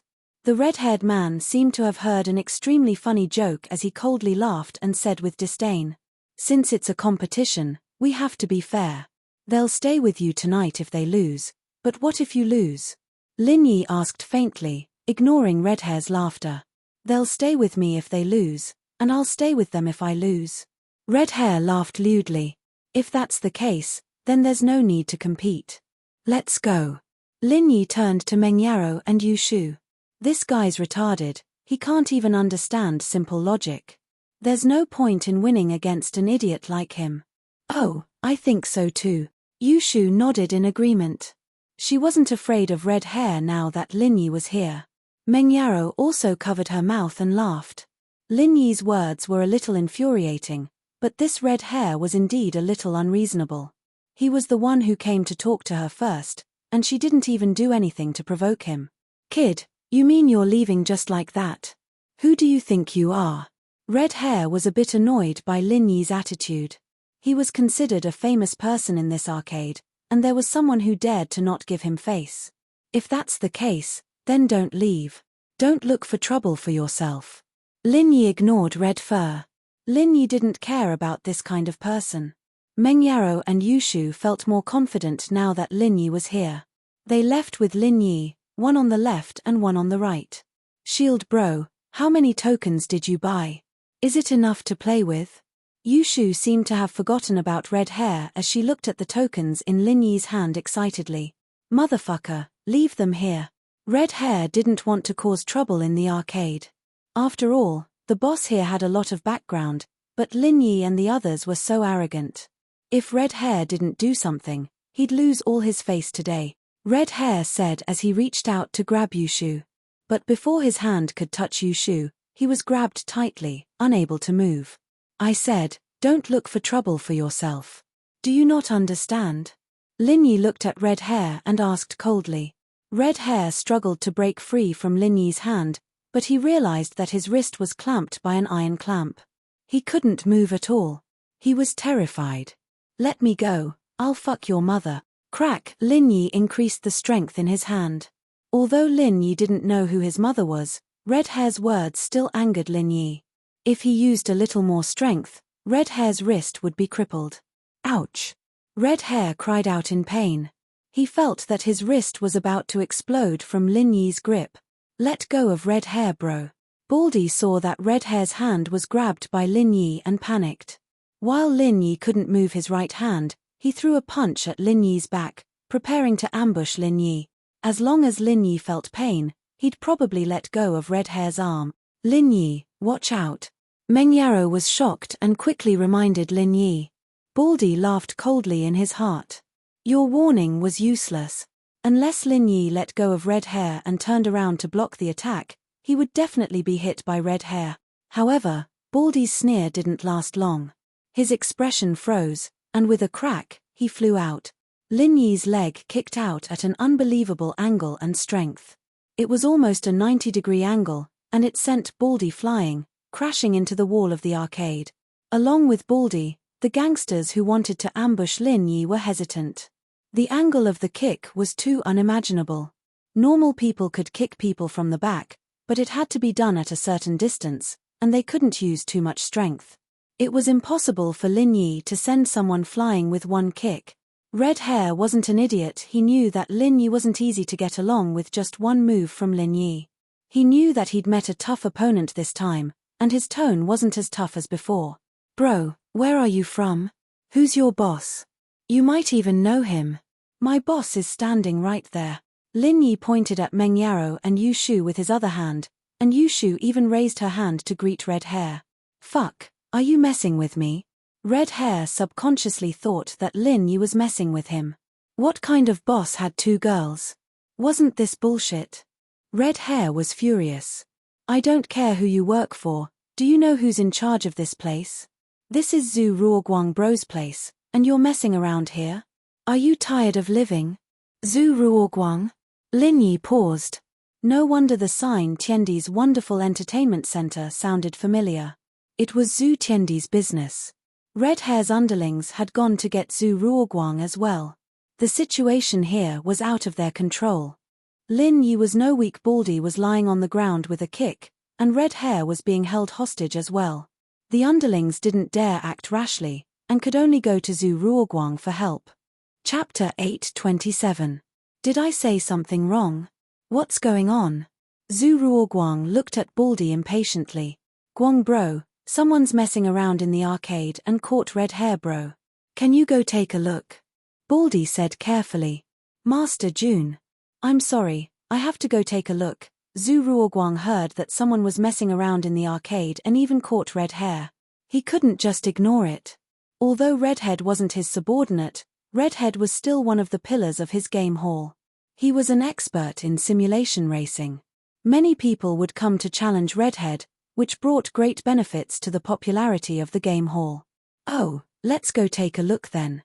Next to Zhu Ruoguang, a very handsome young man put down the billiard cue in his hand and said, "It just so happens that playing billiards is quite boring. There is something that can add some fun."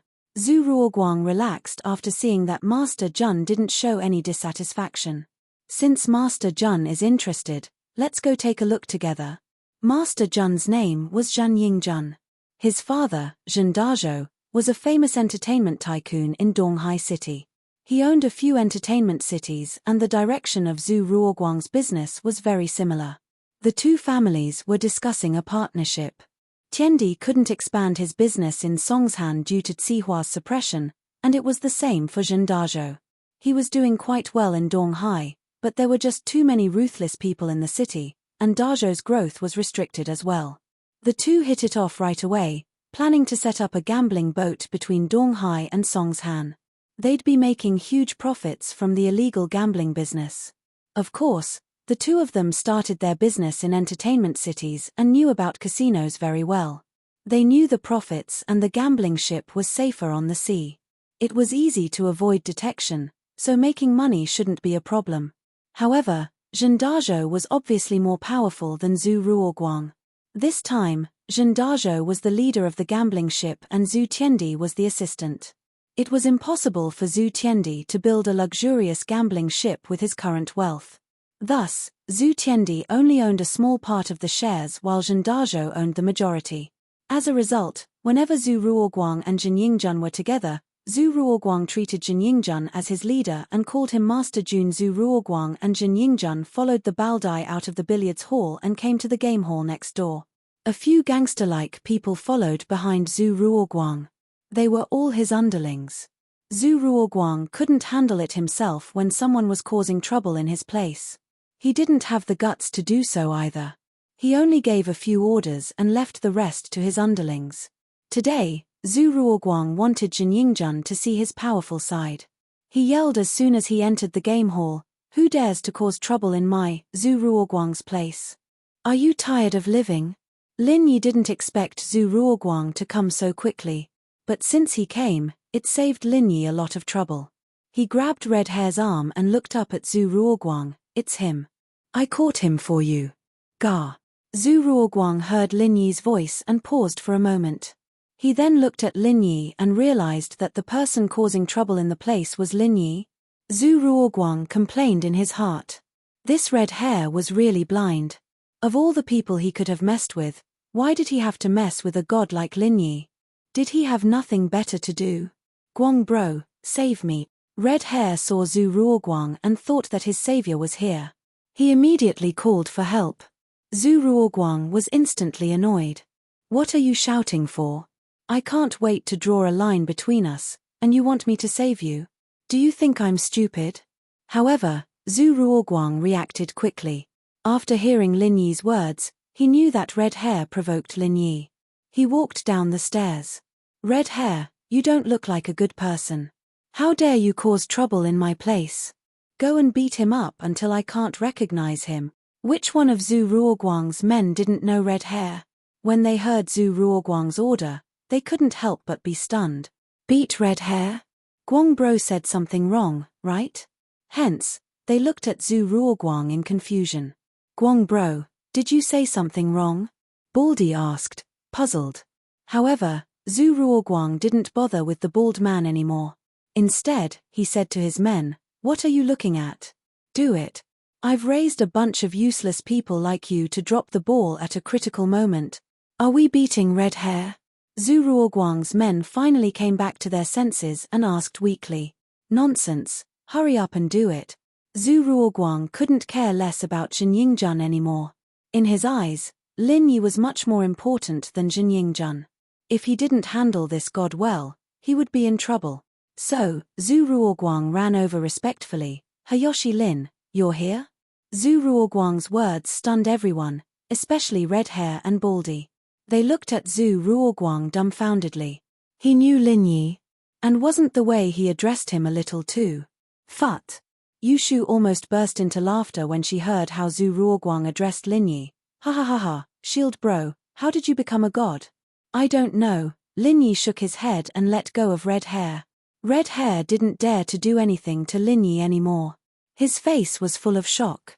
No matter how stupid he was, he could tell that Zhu Ruoguang was very respectful towards Lin Yi. He was afraid of getting beaten up, so he begged with a bitter face, "Guang bro, I'm sorry, I was wrong, I shouldn't have caused trouble, drag him away." Zhu Ruoguang was afraid that Lin Yi would be angry and didn't have time to waste with Red Hair. He waved his hand and his men dragged Red Hair away. "Hayoshi Lin, I'm really sorry, there are always some blind hooligans in this place, please don't mind them." Zhu Ruoguang said carefully with a smile on his face to Lin Yi. "Oh, your family owns this place?" Lin Yi didn't mind. He wouldn't mind even if Zhu Ruoguang didn't come.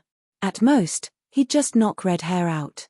Yeah, I was playing pool when I heard that you, Hayoshi Lin, were here, so I came over to see if there was anything I could do for you." Zhu Ruoguang asked carefully. "Oh, there's nothing else for you to do, go play." Lin Yi waved his hand, signaling Zhu Ruoguang to leave. He didn't have much to say to Zhu Ruoguang, and Meng Yaro and Yu Shu wouldn't have a good time with him around. Chapter 828.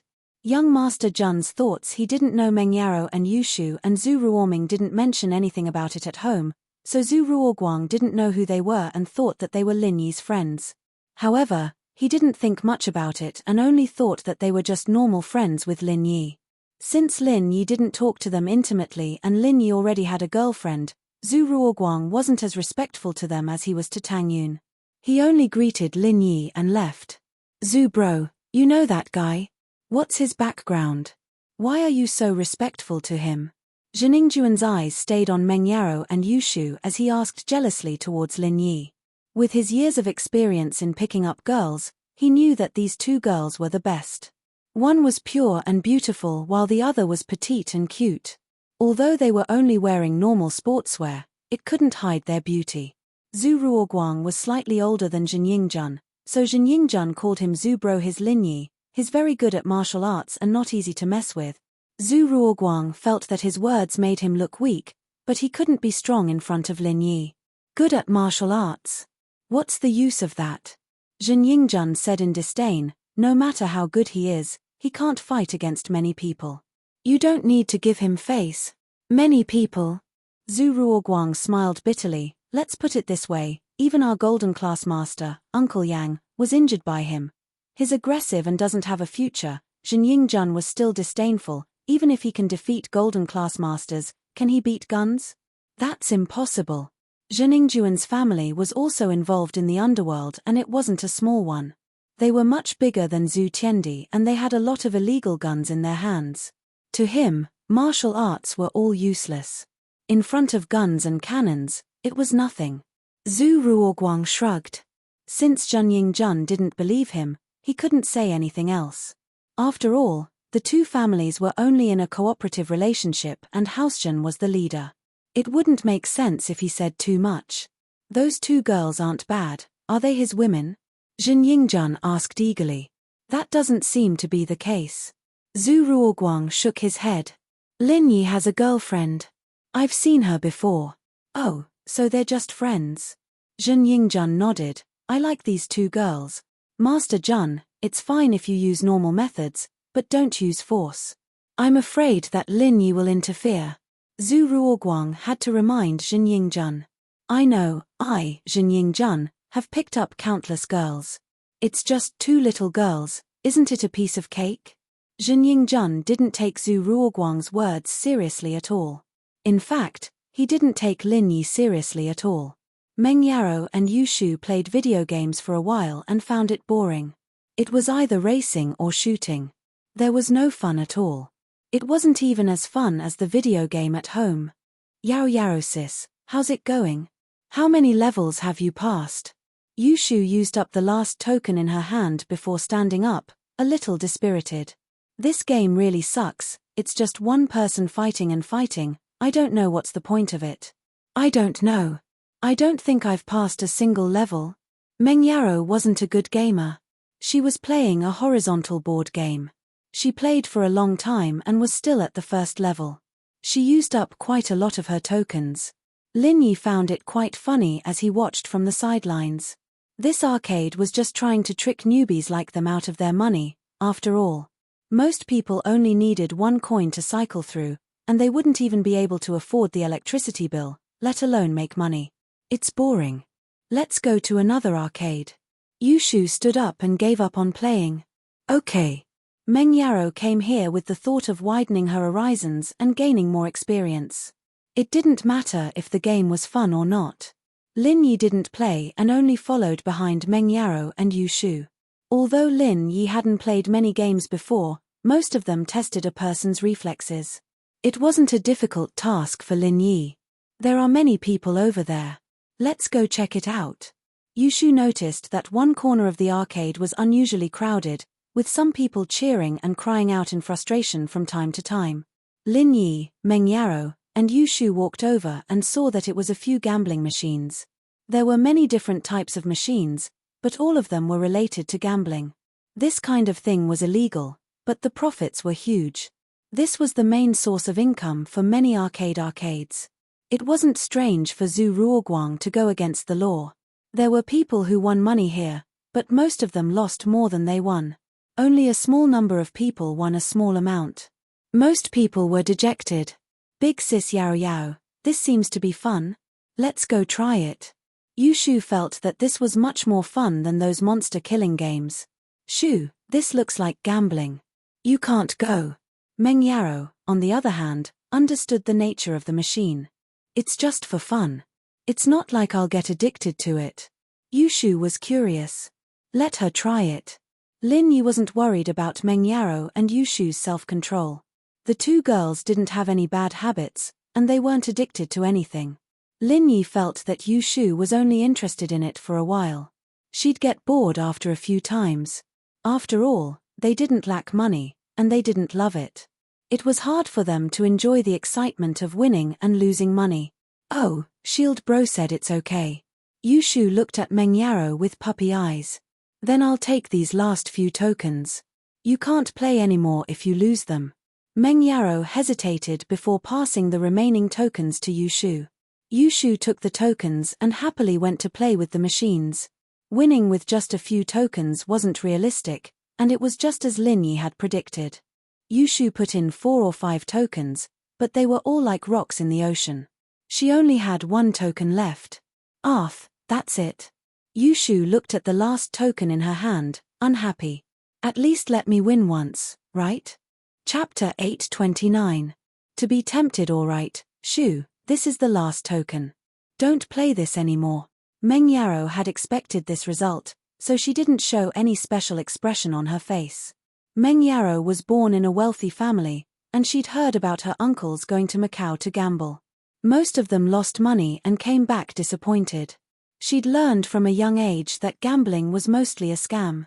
Yushu put her last token into the machine unwillingly, but it didn't end well in the slightest. The machine swallowed the token once more. Yushu was very angry at the sight of the token being spat out by someone else's machine. She kicked the machine in front of her. Bang! The machine didn't budge at all, and Yushu's ankle was hurting from the pain.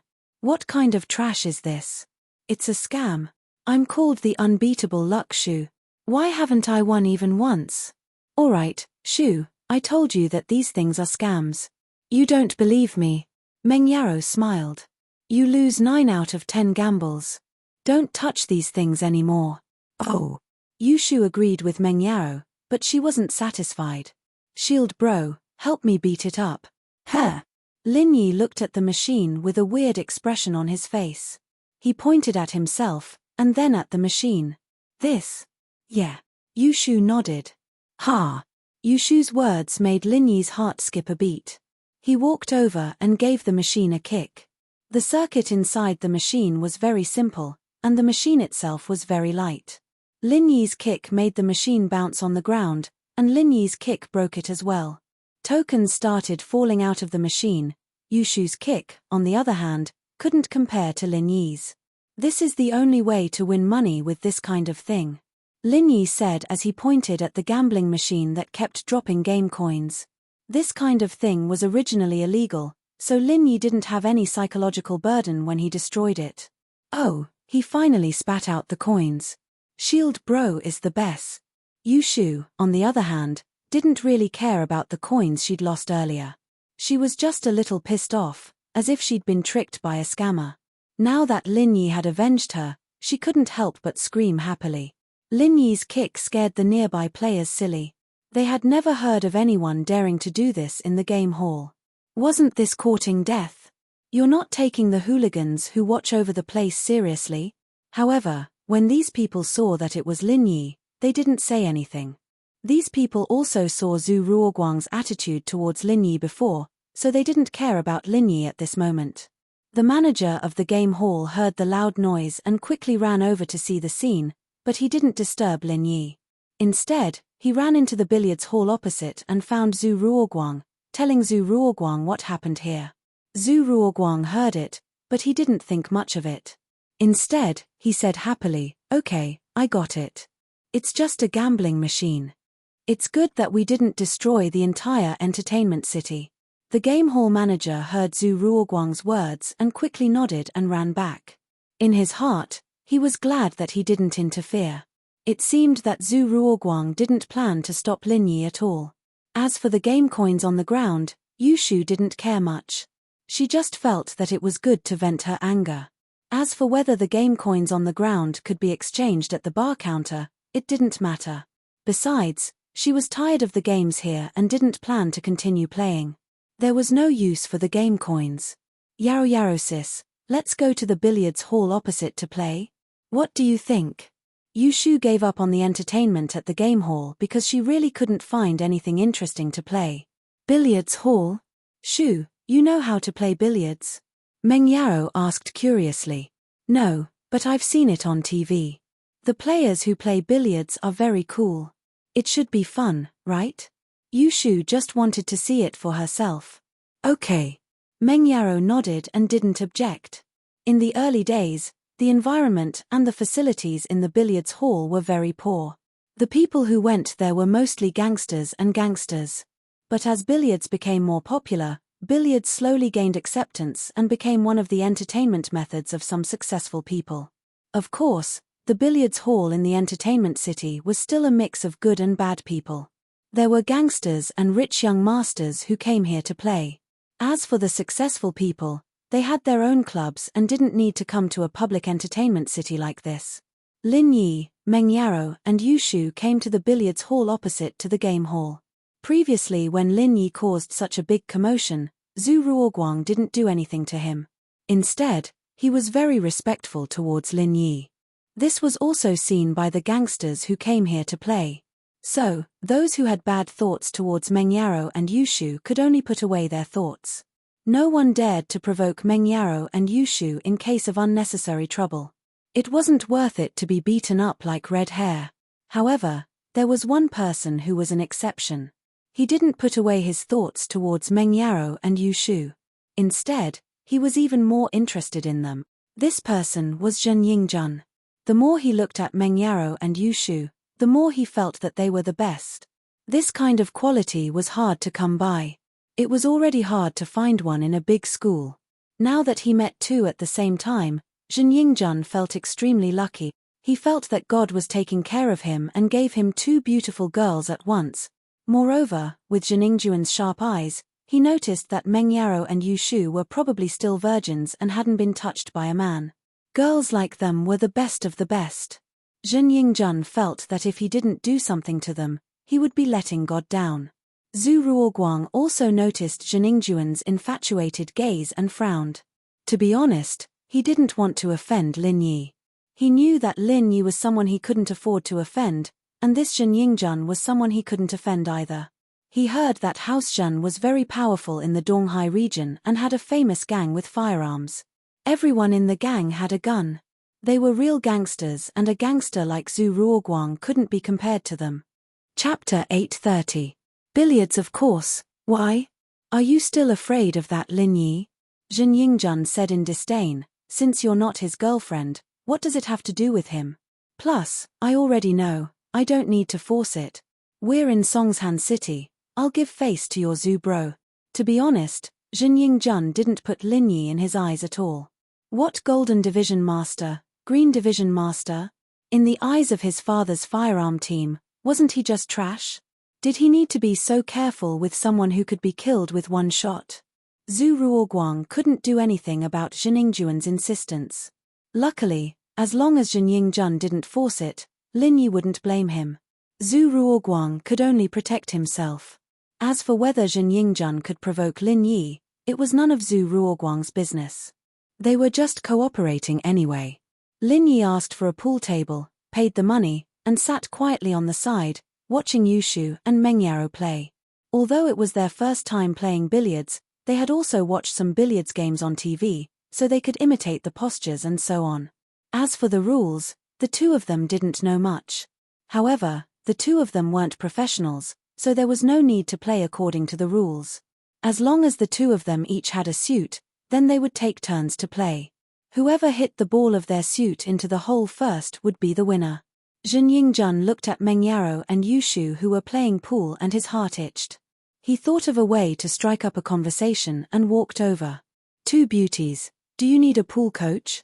Zhen Yingjun tried his best to make his smile look more sincere. He could tell from the sidelines that both Meng Yaro and Yushu were noobs at billiards. It was their first time playing the game, after all. That was why he'd come up with this method. Meng Yaro looked up at Zhen Yingjun indifferently.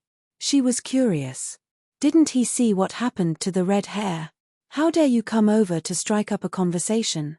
Yu Shu, on the other hand, didn't think too much about it. She was having fun and scored a few balls by luck. She was displeased when Zhen Yingjun interrupted her. She frowned and waved her hand. I'm good, I don't need you to teach me. Zhen Yingjun didn't give up and continued to introduce himself. I'm Zhen Yingjun, the vice president of Donghai City's Billiards Association. I've won many awards in the billiards competitions in the province. Oh! Yu Shu froze and looked at Zhen Yingjun before turning to Meng Yaro. Yaro sis, what did he say? He said that he's really handsome. Meng Yaro was a little speechless. How could someone with such a big face say that he was handsome the first time they met? Did this guy have any shame? Handsome? He doesn't look that handsome. He's not even as handsome as Shield Bro. Yu Shu looked at Zhen Yingjun carefully and waved her hand impatiently. Hey, move away, don't get in my way. Zhen Yingjun was enraged. How dare these two girls ignore him? In the billiards scene in the province, how many people didn't know of Zhen Yingjuan's name? However, he suddenly remembered that it was their first time playing billiards, so it was normal that they didn't know his name. He suppressed his anger and continued, My name is Zhen Yingjun, not because I'm really handsome. Oh, I see. At least you know your place. But if that's the case, why don't you change your name to Zhen Nannan? Yu Shu asked curiously. Let's not talk about that, let's talk about billiards first. Zhen Yingjun was unhappy. Even if I'm not really handsome, I'm not really ugly. With my looks, I'm one of the most handsome guys out there, right? He didn't want to talk about this topic anymore and changed the topic back to billiards. Billiards shouldn't be played like this, it should be played like this. Aya, you're so annoying. Yu Shu was annoyed that Zhen Yingjun was making a fuss beside her. I'm the queen of billiards, do I need you to teach me? Stop being a nuisance. You're not good enough to teach me. How am I good enough? Zhen Yingjun was angered by Yu Shu's words. He wasn't stupid. Since Zhu Ruoguang said that Lin Yi was good, he wouldn't provoke Lin Yi openly. After all, he was alone and wasn't a match for Lin Yi. So, he maintained a normal attitude when hitting on girls. He didn't want to force himself like red hair. I'm the vice president of Donghai City's Billiards Association. Oh, there are many vice presidents who lost to me. Yu Shu really felt that Zhen Yingjun was a little annoying. She knew what he was thinking, but he was gentle in his approach, so Yu Shu couldn't do anything to him. What? Zhen Yingjun was infuriated by Yu Shu. He thought that he was very good at billiards. Although he came here to pick up girls, how could he be willing to accept someone insulting his best skill? In Donghai City's Billiards Association, he was the center of attention. Now that he was here, a beginner dared to talk to him like that. It was a huge insult. Fine, do you dare to compete with me? Zhen Yingjun suppressed his anger and asked Yu Shu. Why should I compete with you? Yu Shu asked back. You. Zhen Yingjun was speechless. Yu Shu's question was hard for him to answer. That's right, why did Yu Shu want to compete with him? Alright, don't interrupt me. Yu Shu didn't bother with Zhen Yingjun anymore. She waved her hand and continued to play with Meng Yaro. Lin Yi saw all of this, but Lin Yi didn't intervene. Although Zhen Yingjun showed his bad intentions towards Yu Shu and Meng Yaro, he didn't do anything over the line. So, Lin Yi didn't have to step in. Meng Yaro and Yu Shu could deal with this kind of situation by themselves. If Lin Yi had to handle everything himself, even something as simple as this, then Meng Yaro and Yu Shu would really be like flowers in a greenhouse, and it wouldn't be good for their growth at all. He had to leave eventually, he couldn't protect them forever, could he? Although Lin Yi had the urge to protect these two beauties for the rest of their lives, Lin Yi knew the difference between ideals and reality. Let's not talk about whether Tang Yun would agree or not. Even if Tang Yun agreed, he couldn't let her live with Miss and Yu Shu, right? Then, he could bring the old man over. Live happily together as a family. Live a carefree life from now on. Chapter 831. The billiards ball. However, Yu Shu and Meng Yao's way of dealing with the problem wasn't right. Angering the enemy wasn't the way to solve the problem. Was it because he was with Yu Shu that he was fearless? Lin Yi always thought that Yu Shu wasn't an idiot. Instead, She was very smart. Yushu might have angered Jin Yingjun because he was with her. 10,000 yuan for a match. Do you dare? Jin Yingjun was enraged that his proudest skill was ignored. But we didn't bring that much money. We can't compete with you, Yushu said regretfully.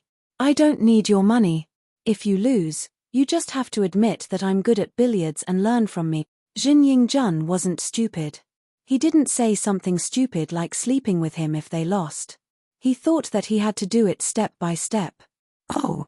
Yushu thought about it and felt that it was a good deal. She turned to Meng Yaro. Yaro sis, are we going to compete with him? Compete with what? Are you confident that you can win? Meng Yaro wasn't confident that she could win against Jin Yingjun. Jin Yingjun said that he was good at billiards and he probably wasn't bragging.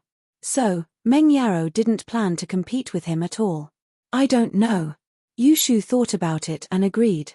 The two of them might not be able to beat Jin Yingjun alone. However, they already boasted before, and if they didn't compete now, they might be afraid of Jin Yingjun. She raised her head and looked at Lin Yi. Shield bro, will we win? Probably.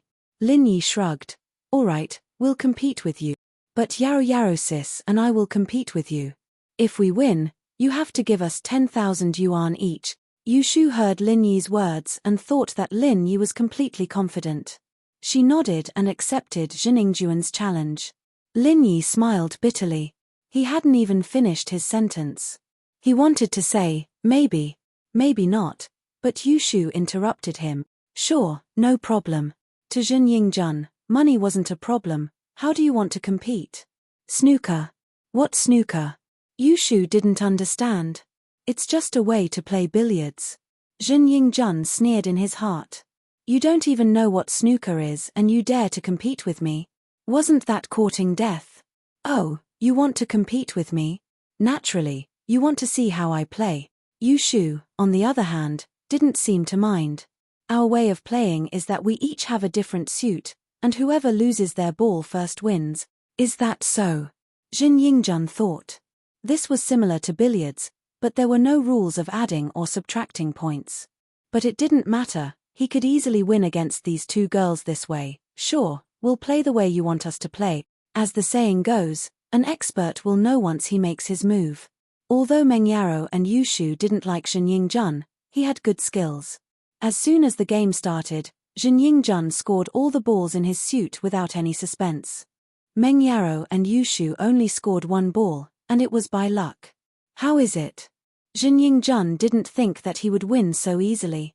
These two were obviously rookies. They didn't have any skills at all and were just playing randomly. It's always best of 3, you only won one, what's there to be proud of? Yushu was dumbfounded. Didn't Shield Bro say that she could win? How did she lose? He couldn't help but turn to Lin Yi anxiously. Sure, best of 3 then. Jin Yingjun didn't mind. With Meng Yaro and Yushu's skills, they would definitely lose even if they played 100 rounds. He didn't care if he won 1 or 2 rounds. He felt that he had the victory in his hands and he wanted these two girls to accept their defeat wholeheartedly. For the next round, I will play 1 round and you two can play 1 round each.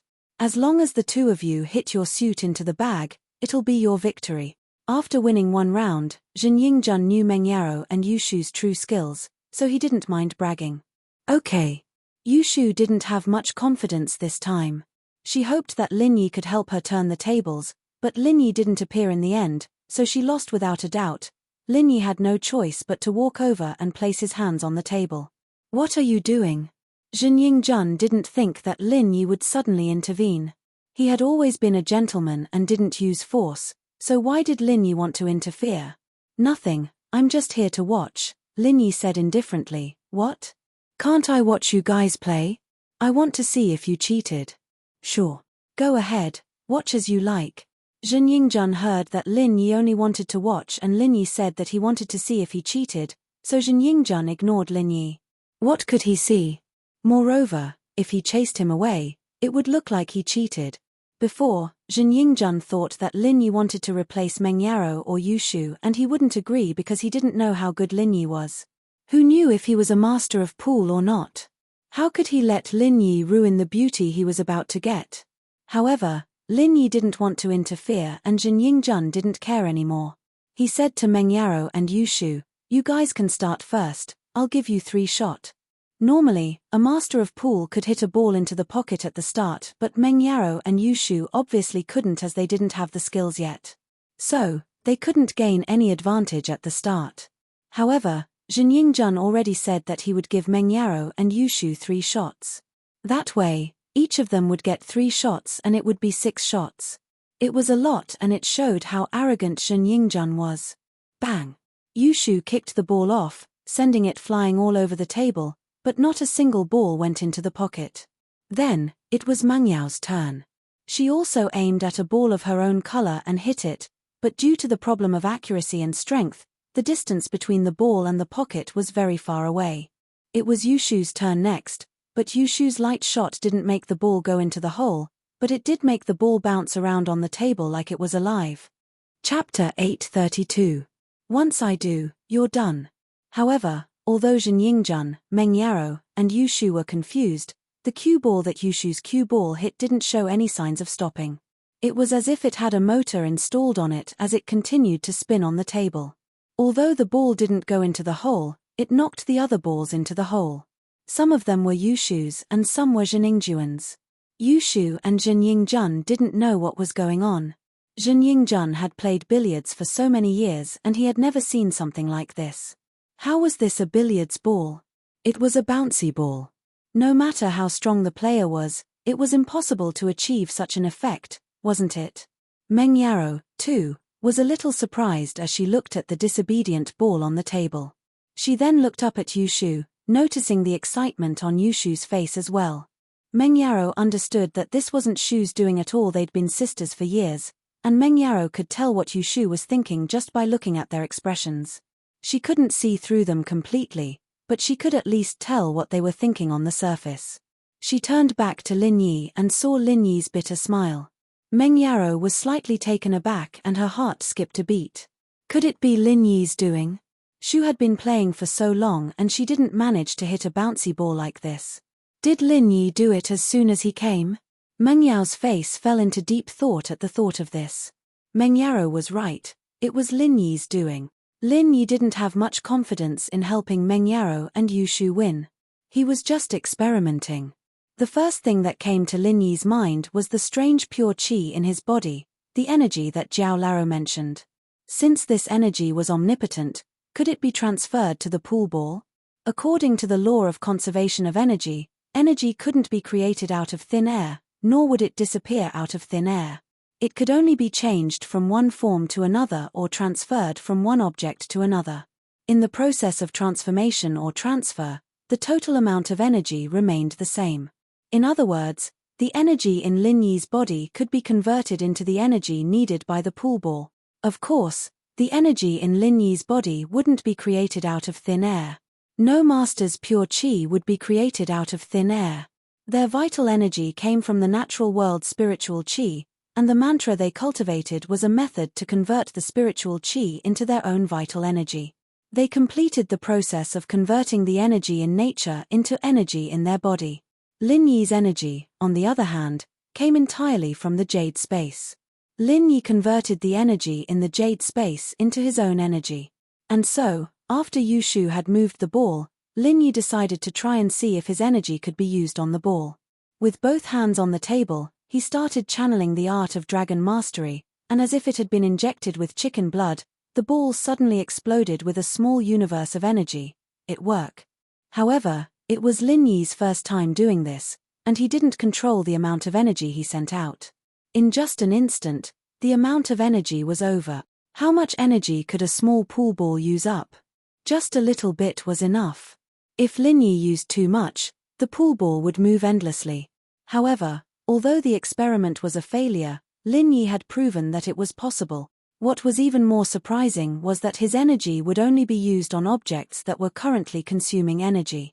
The other stationary billiard balls and billiard tables on the billiard table would not absorb energy. The other pool balls that were moved by the elastic ball didn't absorb any energy because Lin Yi stopped the chant a long time ago. Therefore, the energy was only used on this pool ball. Oh my god, I'm so awesome. I can even hit this kind of ball. I'm such a genius. Yushu exclaimed after the shock. I'm a genius, Shu. I'm so good at everything. Impossible. How is this possible? This doesn't make sense. Is there something wrong with the ball? Jin didn't believe that Yushu could hit the ball like this. Even professional pool players wouldn't be able to hit an elastic ball like this. It was unbelievable. You haven't seen it before, but that doesn't mean it's impossible. Yushu looked at Jin in disdain. I already said that it's easy for me to defeat you. I let you win the last round, but this time, you're dead. If you're not convinced, you can hit a ball like this for everyone to see. Yushu's amazing ball attracted most of the players in the billiard room. They had never seen such a powerful ball before. It bounced back and forth on the table for more than a minute and showed no signs of stopping. As everyone exclaimed in shock, they also felt that it was unbelievable. The person who could hit such a ball was definitely a master among masters. Jin face turned green from anger, but he couldn't refute her because he really couldn't hit such a ball. Jin curled his lips and said unhappily, "It's just luck. Why don't you hit another one for me?" "Why should I hit another one? If I hit a ball like this, all the balls that belong to you will be in your pocket. Am I not helping you?" Yushu wasn't sure if she could hit another ball like this. She seemed confident, but she was just making things up. She was also guessing if Shield Bro was helping her, so she wouldn't be too sure. "If I hit another one, I'll win and you have to admit defeat." That's more like it. Although Jin didn't believe that Yushu could hit another ball like this, he didn't dare to make a promise. What if Yushu hit another one? Wouldn't he have to admit defeat then? Seeing everyone watching, Zhu Ruoguang also wanted to go over and see what was going on, but he backed off after one look. Holy shit, you can play billiards like this? He had been running this entertainment center for many years and was a master of billiards, but he had never seen a ball like this.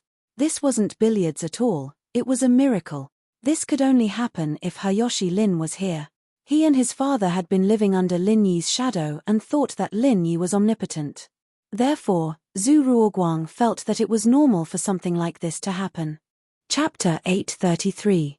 She hit the ball away as a result. Yushu was very excited she had the upper hand now. After Yushu was done, it was Meng Yao's turn. Lin Yi controlled the amount of energy he used, and other than using a little more strength, there was nothing wrong with Meng Yao's shot. Lin Yi breathed a sigh of relief. It was easier to use the energy. It was Yushu's turn again, but the previous situation didn't happen again. It was still an ordinary shot, which made Jin heave a sigh of relief. It seemed like Yushu hit it out of sheer luck. Otherwise, she would probably hit it again. It was finally Jin Yingjuan's turn. Jin Yingjun was delighted. Judging from the situation on the table, he would definitely win in one shot. With his skills, this was a piece of cake. Jin Yingjun calmly found his first target. He bent down and pushed the cue out elegantly. The moment Jin Yingjuan's cue hit the cue ball, Lin Yi transferred his energy over. In the end, Jin Yingjuan's cue ball flew out from the table like a rocket. He hit a beautiful jump ball. Before the crowd could react, the cue ball smashed into the face of a bystander. Blood gushed out from his nose and two of his front teeth fell out. The man groaned in pain and widened his eyes as he pointed at Jin Yingjun. "You motherfucker, don't you have eyes? Where are you hitting? You even knocked my front teeth loose. I'm sorry, I'm sorry, I'm sorry."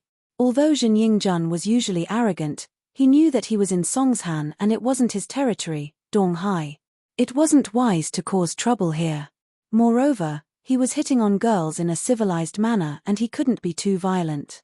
He took out his wallet apologetically and took out 3,000 yuan to give to the man. "This is your medical fee, consider it my compensation to you." The man was also jobless. He didn't have a job and his eyes lit up when he saw the 3,000 yuan. He took Jin Yingjuan's money and stopped complaining. He covered his mouth and stood on the side. Jin Yingjun didn't have time to waste with these people. His main goal was to defeat Yushu and Meng Yaro and prove that he could teach them, so he spent the money to avoid trouble. How unlucky, Jin Yingjun thought to himself. He was too impatient and accidentally used too much strength, resulting in a jump ball. However, this jump ball wasn't something an ordinary person could hit. He had accidentally hit one, and it was still very awesome. It seemed like he was too careless and didn't control his strength properly, causing this situation. He had to be more serious next time. Alright, it's my turn. Yushu waited for Jin Yingjun to make a fool out of himself before putting another cue ball on the table, ready to start. Yushu aimed at a ball and hit it. One had to admit, however, that Yushu's angle was pretty good. The cue ball bumped into one of Yushu's balls and pushed it out. It looked like it was about to enter a pocket, but it didn't have enough strength. The ball lost its momentum when it reached the edge of the pocket. Go! Go! Go! Yushu panicked. The ball was moving slower and slower and was about to stop at the edge of the pocket. Lin Yi smiled and injected some energy into the ball. Then, the ball that was about to stop suddenly shot into the pocket as if it was stimulated. Huh! Jin Yingjun was proud and was ready to teach Yushu about the strength needed to hit the ball. Looking at the ball in front of him, it would fall into the pocket if she used a little more strength. However, Yushu's strength wasn't good enough, which caused the current situation. However, Jin Yingjun didn't expect Yushu's ball to suddenly run into the pocket before it stopped. What was going on? Did someone do something to it? But that couldn't be. There were so many people gathered around the table, and if Yushu were to do something, the others would have noticed it. Even if the others couldn't, he'd been staring at the ball the whole time. How could he not notice? Wahahaha. Yushu danced happily when she saw the ball fall into the pocket. I told you I'm the goddess of pool, Shu. Look, it's a waste of strength if I use more or less strength if I use less. It's perfect now, no more, no less. Meng Yaro felt that something was wrong. Jin Yingjun was a master of pool. How could he suddenly hit such an unimaginable ball? He even beat up the spectators who were watching from the side. Yushu's ball was about to stop, but it suddenly moved again and ran into the pocket. Meng Yaro couldn't help but suspect that it was Lin Yi's doing. Although she didn't know how Lin Yi did it, she knew how amazing Lin Yi was. Your ball is actually quite dangerous. Jin Yingjun could only say this. It was a little dangerous. You should use more strength next time. More strength. Like you, hitting someone's face? Yushu glanced at Jin Yingjun and asked back. Huh. Jin Yingjun's face turned red as Yushu mocked him. He gritted his teeth, humphed and didn't say anything else. It was Meng Yao's turn, and she did it casually. It was her first time playing pool, after all, and she didn't have any skills at all. She knew that Lin Yi was helping her, so she knew that he'd make a move at the right time. Meng Yao's ball, on the other hand, had no chance of going into the hole, but it did bump into another ball in the middle of its motion, and this ball happened to be of the same color as Meng Yao's. Judging from the trajectory of the ball, Lin Yi believed that it could go into the hole, and so he injected some energy into the first ball after it stopped. The second ball was about the same as Yushu's, and it was about to run out of energy, but it kept moving until it went into the pocket. Chapter 834. Chapter 834, Genius Shu. The billiards room was opened by Zhu Ruoguang, and Meng Yaro and Yushu were just guests. It was impossible for the table to be the problem. Cold sweat appeared on Jin Yingjun's face as he thought about this. He was a superstitious person, and when he saw such an unbelievable scene, he subconsciously thought that there was something unclean behind this. Was there something unclean that was causing trouble? Meng Yaro was a little doubtful as well. She couldn't quite believe that she'd hit the ball herself. She turned her eyes from the table to Lin Yi's face, trying to figure out what was going on, but Lin Yi was still as calm and unruffled as ever. Both his hands were on the table, as if he hadn't done anything at all. However, although Lin Yi didn't seem suspicious on the surface, Meng Yaro knew that Lin Yi was actually very suspicious. Yay! Yao Yaro sis is amazing too. You're on par with me, Genius Shu. Yushu shouted excitedly. Jin Yingjun's face darkened. He didn't believe it. As the vice president of Donghai City's Billiards Association, how could he lose to two beginners? Seeing that there were only 3 balls left on Meng Yao's side, Jin Yingjun couldn't help but panic. He couldn't let Meng Yaro and Yushu score again. Luckily, they set a rule that each person played 1 shot and there was no such thing as consecutive shots. No matter if they scored or not, they wouldn't hit consecutively. It was Jin Yingjun's turn. This time, he didn't dare to be careless. He didn't think much of it before and hit a jump ball. He remembered that he didn't use much strength. Could it be that he was absent-minded? This time, Jin Yingjun carefully used his normal strength to hit the cue ball. However, the cue ball flew out again with a whoosh. It turned into a jump ball and smashed towards the person on the opposite side. Bang! This time, it didn't hit anyone's face but a muscular man's chest. The muscular man yelped in pain and clutched his chest. He pointed at Jin Yingjun furiously. "You little bastard, do you even know how to play basketball? Did you do it on purpose? You hit someone else and now you want to hit me? Do you have eyes?" Jin Yingjun was dumbfounded. When did he become so strong? It was just a normal shot. How did it become a jump ball? Fly out and hit someone else again? But he really didn't use much strength. Jin Yingjun didn't know what happened. He felt like he didn't use much strength. What happened? What? You dare to do it, but you don't dare to admit it. You're not going to say anything? The muscular man said. Jin Yingjun glanced at the muscular man and thought, if you're like this, I'll find someone to kill you in Donghai City. How dare you act so arrogantly in front of me? But this was Song's Han, and he didn't want to cause trouble. He frowned and cursed his bad luck. He took out his wallet and counted out another 3,000 kwai, handing it to the muscular man. "I'm sorry, I didn't do it on purpose. This is the medical fee, that's more like it." The muscular man wanted money as well. He was thick-skinned and his injuries were much lighter than the guy who got hit in the face. There were only some bruises and it wasn't a problem at all. But he saw that Jin Yingjun already spent money to get out of trouble. How could he let go of this chance to extort money from him? "Okay, it's my turn again." Yushu excitedly took another cue ball and placed it on the table. "You're really good. You can hit such a difficult ball twice in a row. Amazing." "It's all right," Jin Yingjun said unhappily. "You can't even hit it when I asked you to." "I won't even if I can. If I hit someone else, I have to pay for it." Yushu pouted and looked at Jin Yingjun in disdain. "If you can hit it, I'll pay for it if you hurt someone else." Jin Yingjun didn't believe that Yushu could hit a jump ball. That was simply impossible. "Really? If I hit someone, you'll pay?" Yushu asked. "Yes, it's a jump ball. It's impossible to hit it without years of billiards experience." In order to save his face, Jin Yingjun could only say that his mistake was a professional skill. "Okay, since it's a jump ball, I can't hit anything else. If I hit a jump ball, you have to pay for it," Yushu said. "How about it?" "Sure. No problem, as long as you hit a jump ball, I'll pay for it." Jin Yingjun didn't believe that Yushu could hit a jump ball at all. "But what if you can't hit it?" "Then I'll take out one of my balls." Yushu thought about it and said. She wasn't afraid that she couldn't hit a jump ball because she didn't believe that Jin Yingjun hit the 2 jump balls himself. To her, it must be Shield Bro's doing. If he could hit it, she could do it too. So, she didn't mind making a bet with Jin Yingjun. "Okay, it's a deal. Go ahead." Jin Yingjun was pleased with himself. "You can't hit a jump ball even if you die of exhaustion. I'm a kind person and I can't bear to hit an innocent person. How about this? I aim at you." Yushu aimed the cue ball at Jin Yingjun's direction. "Humph, whatever you want. It's better if you hit me, you don't have to pay for it," Jin Yingjun said indifferently. How could he believe that Yushu could hit him? Unless she threw it with her hands, it was impossible to hit it with a cue stick. Yushu didn't say anything else and aimed at Jin Yingjun.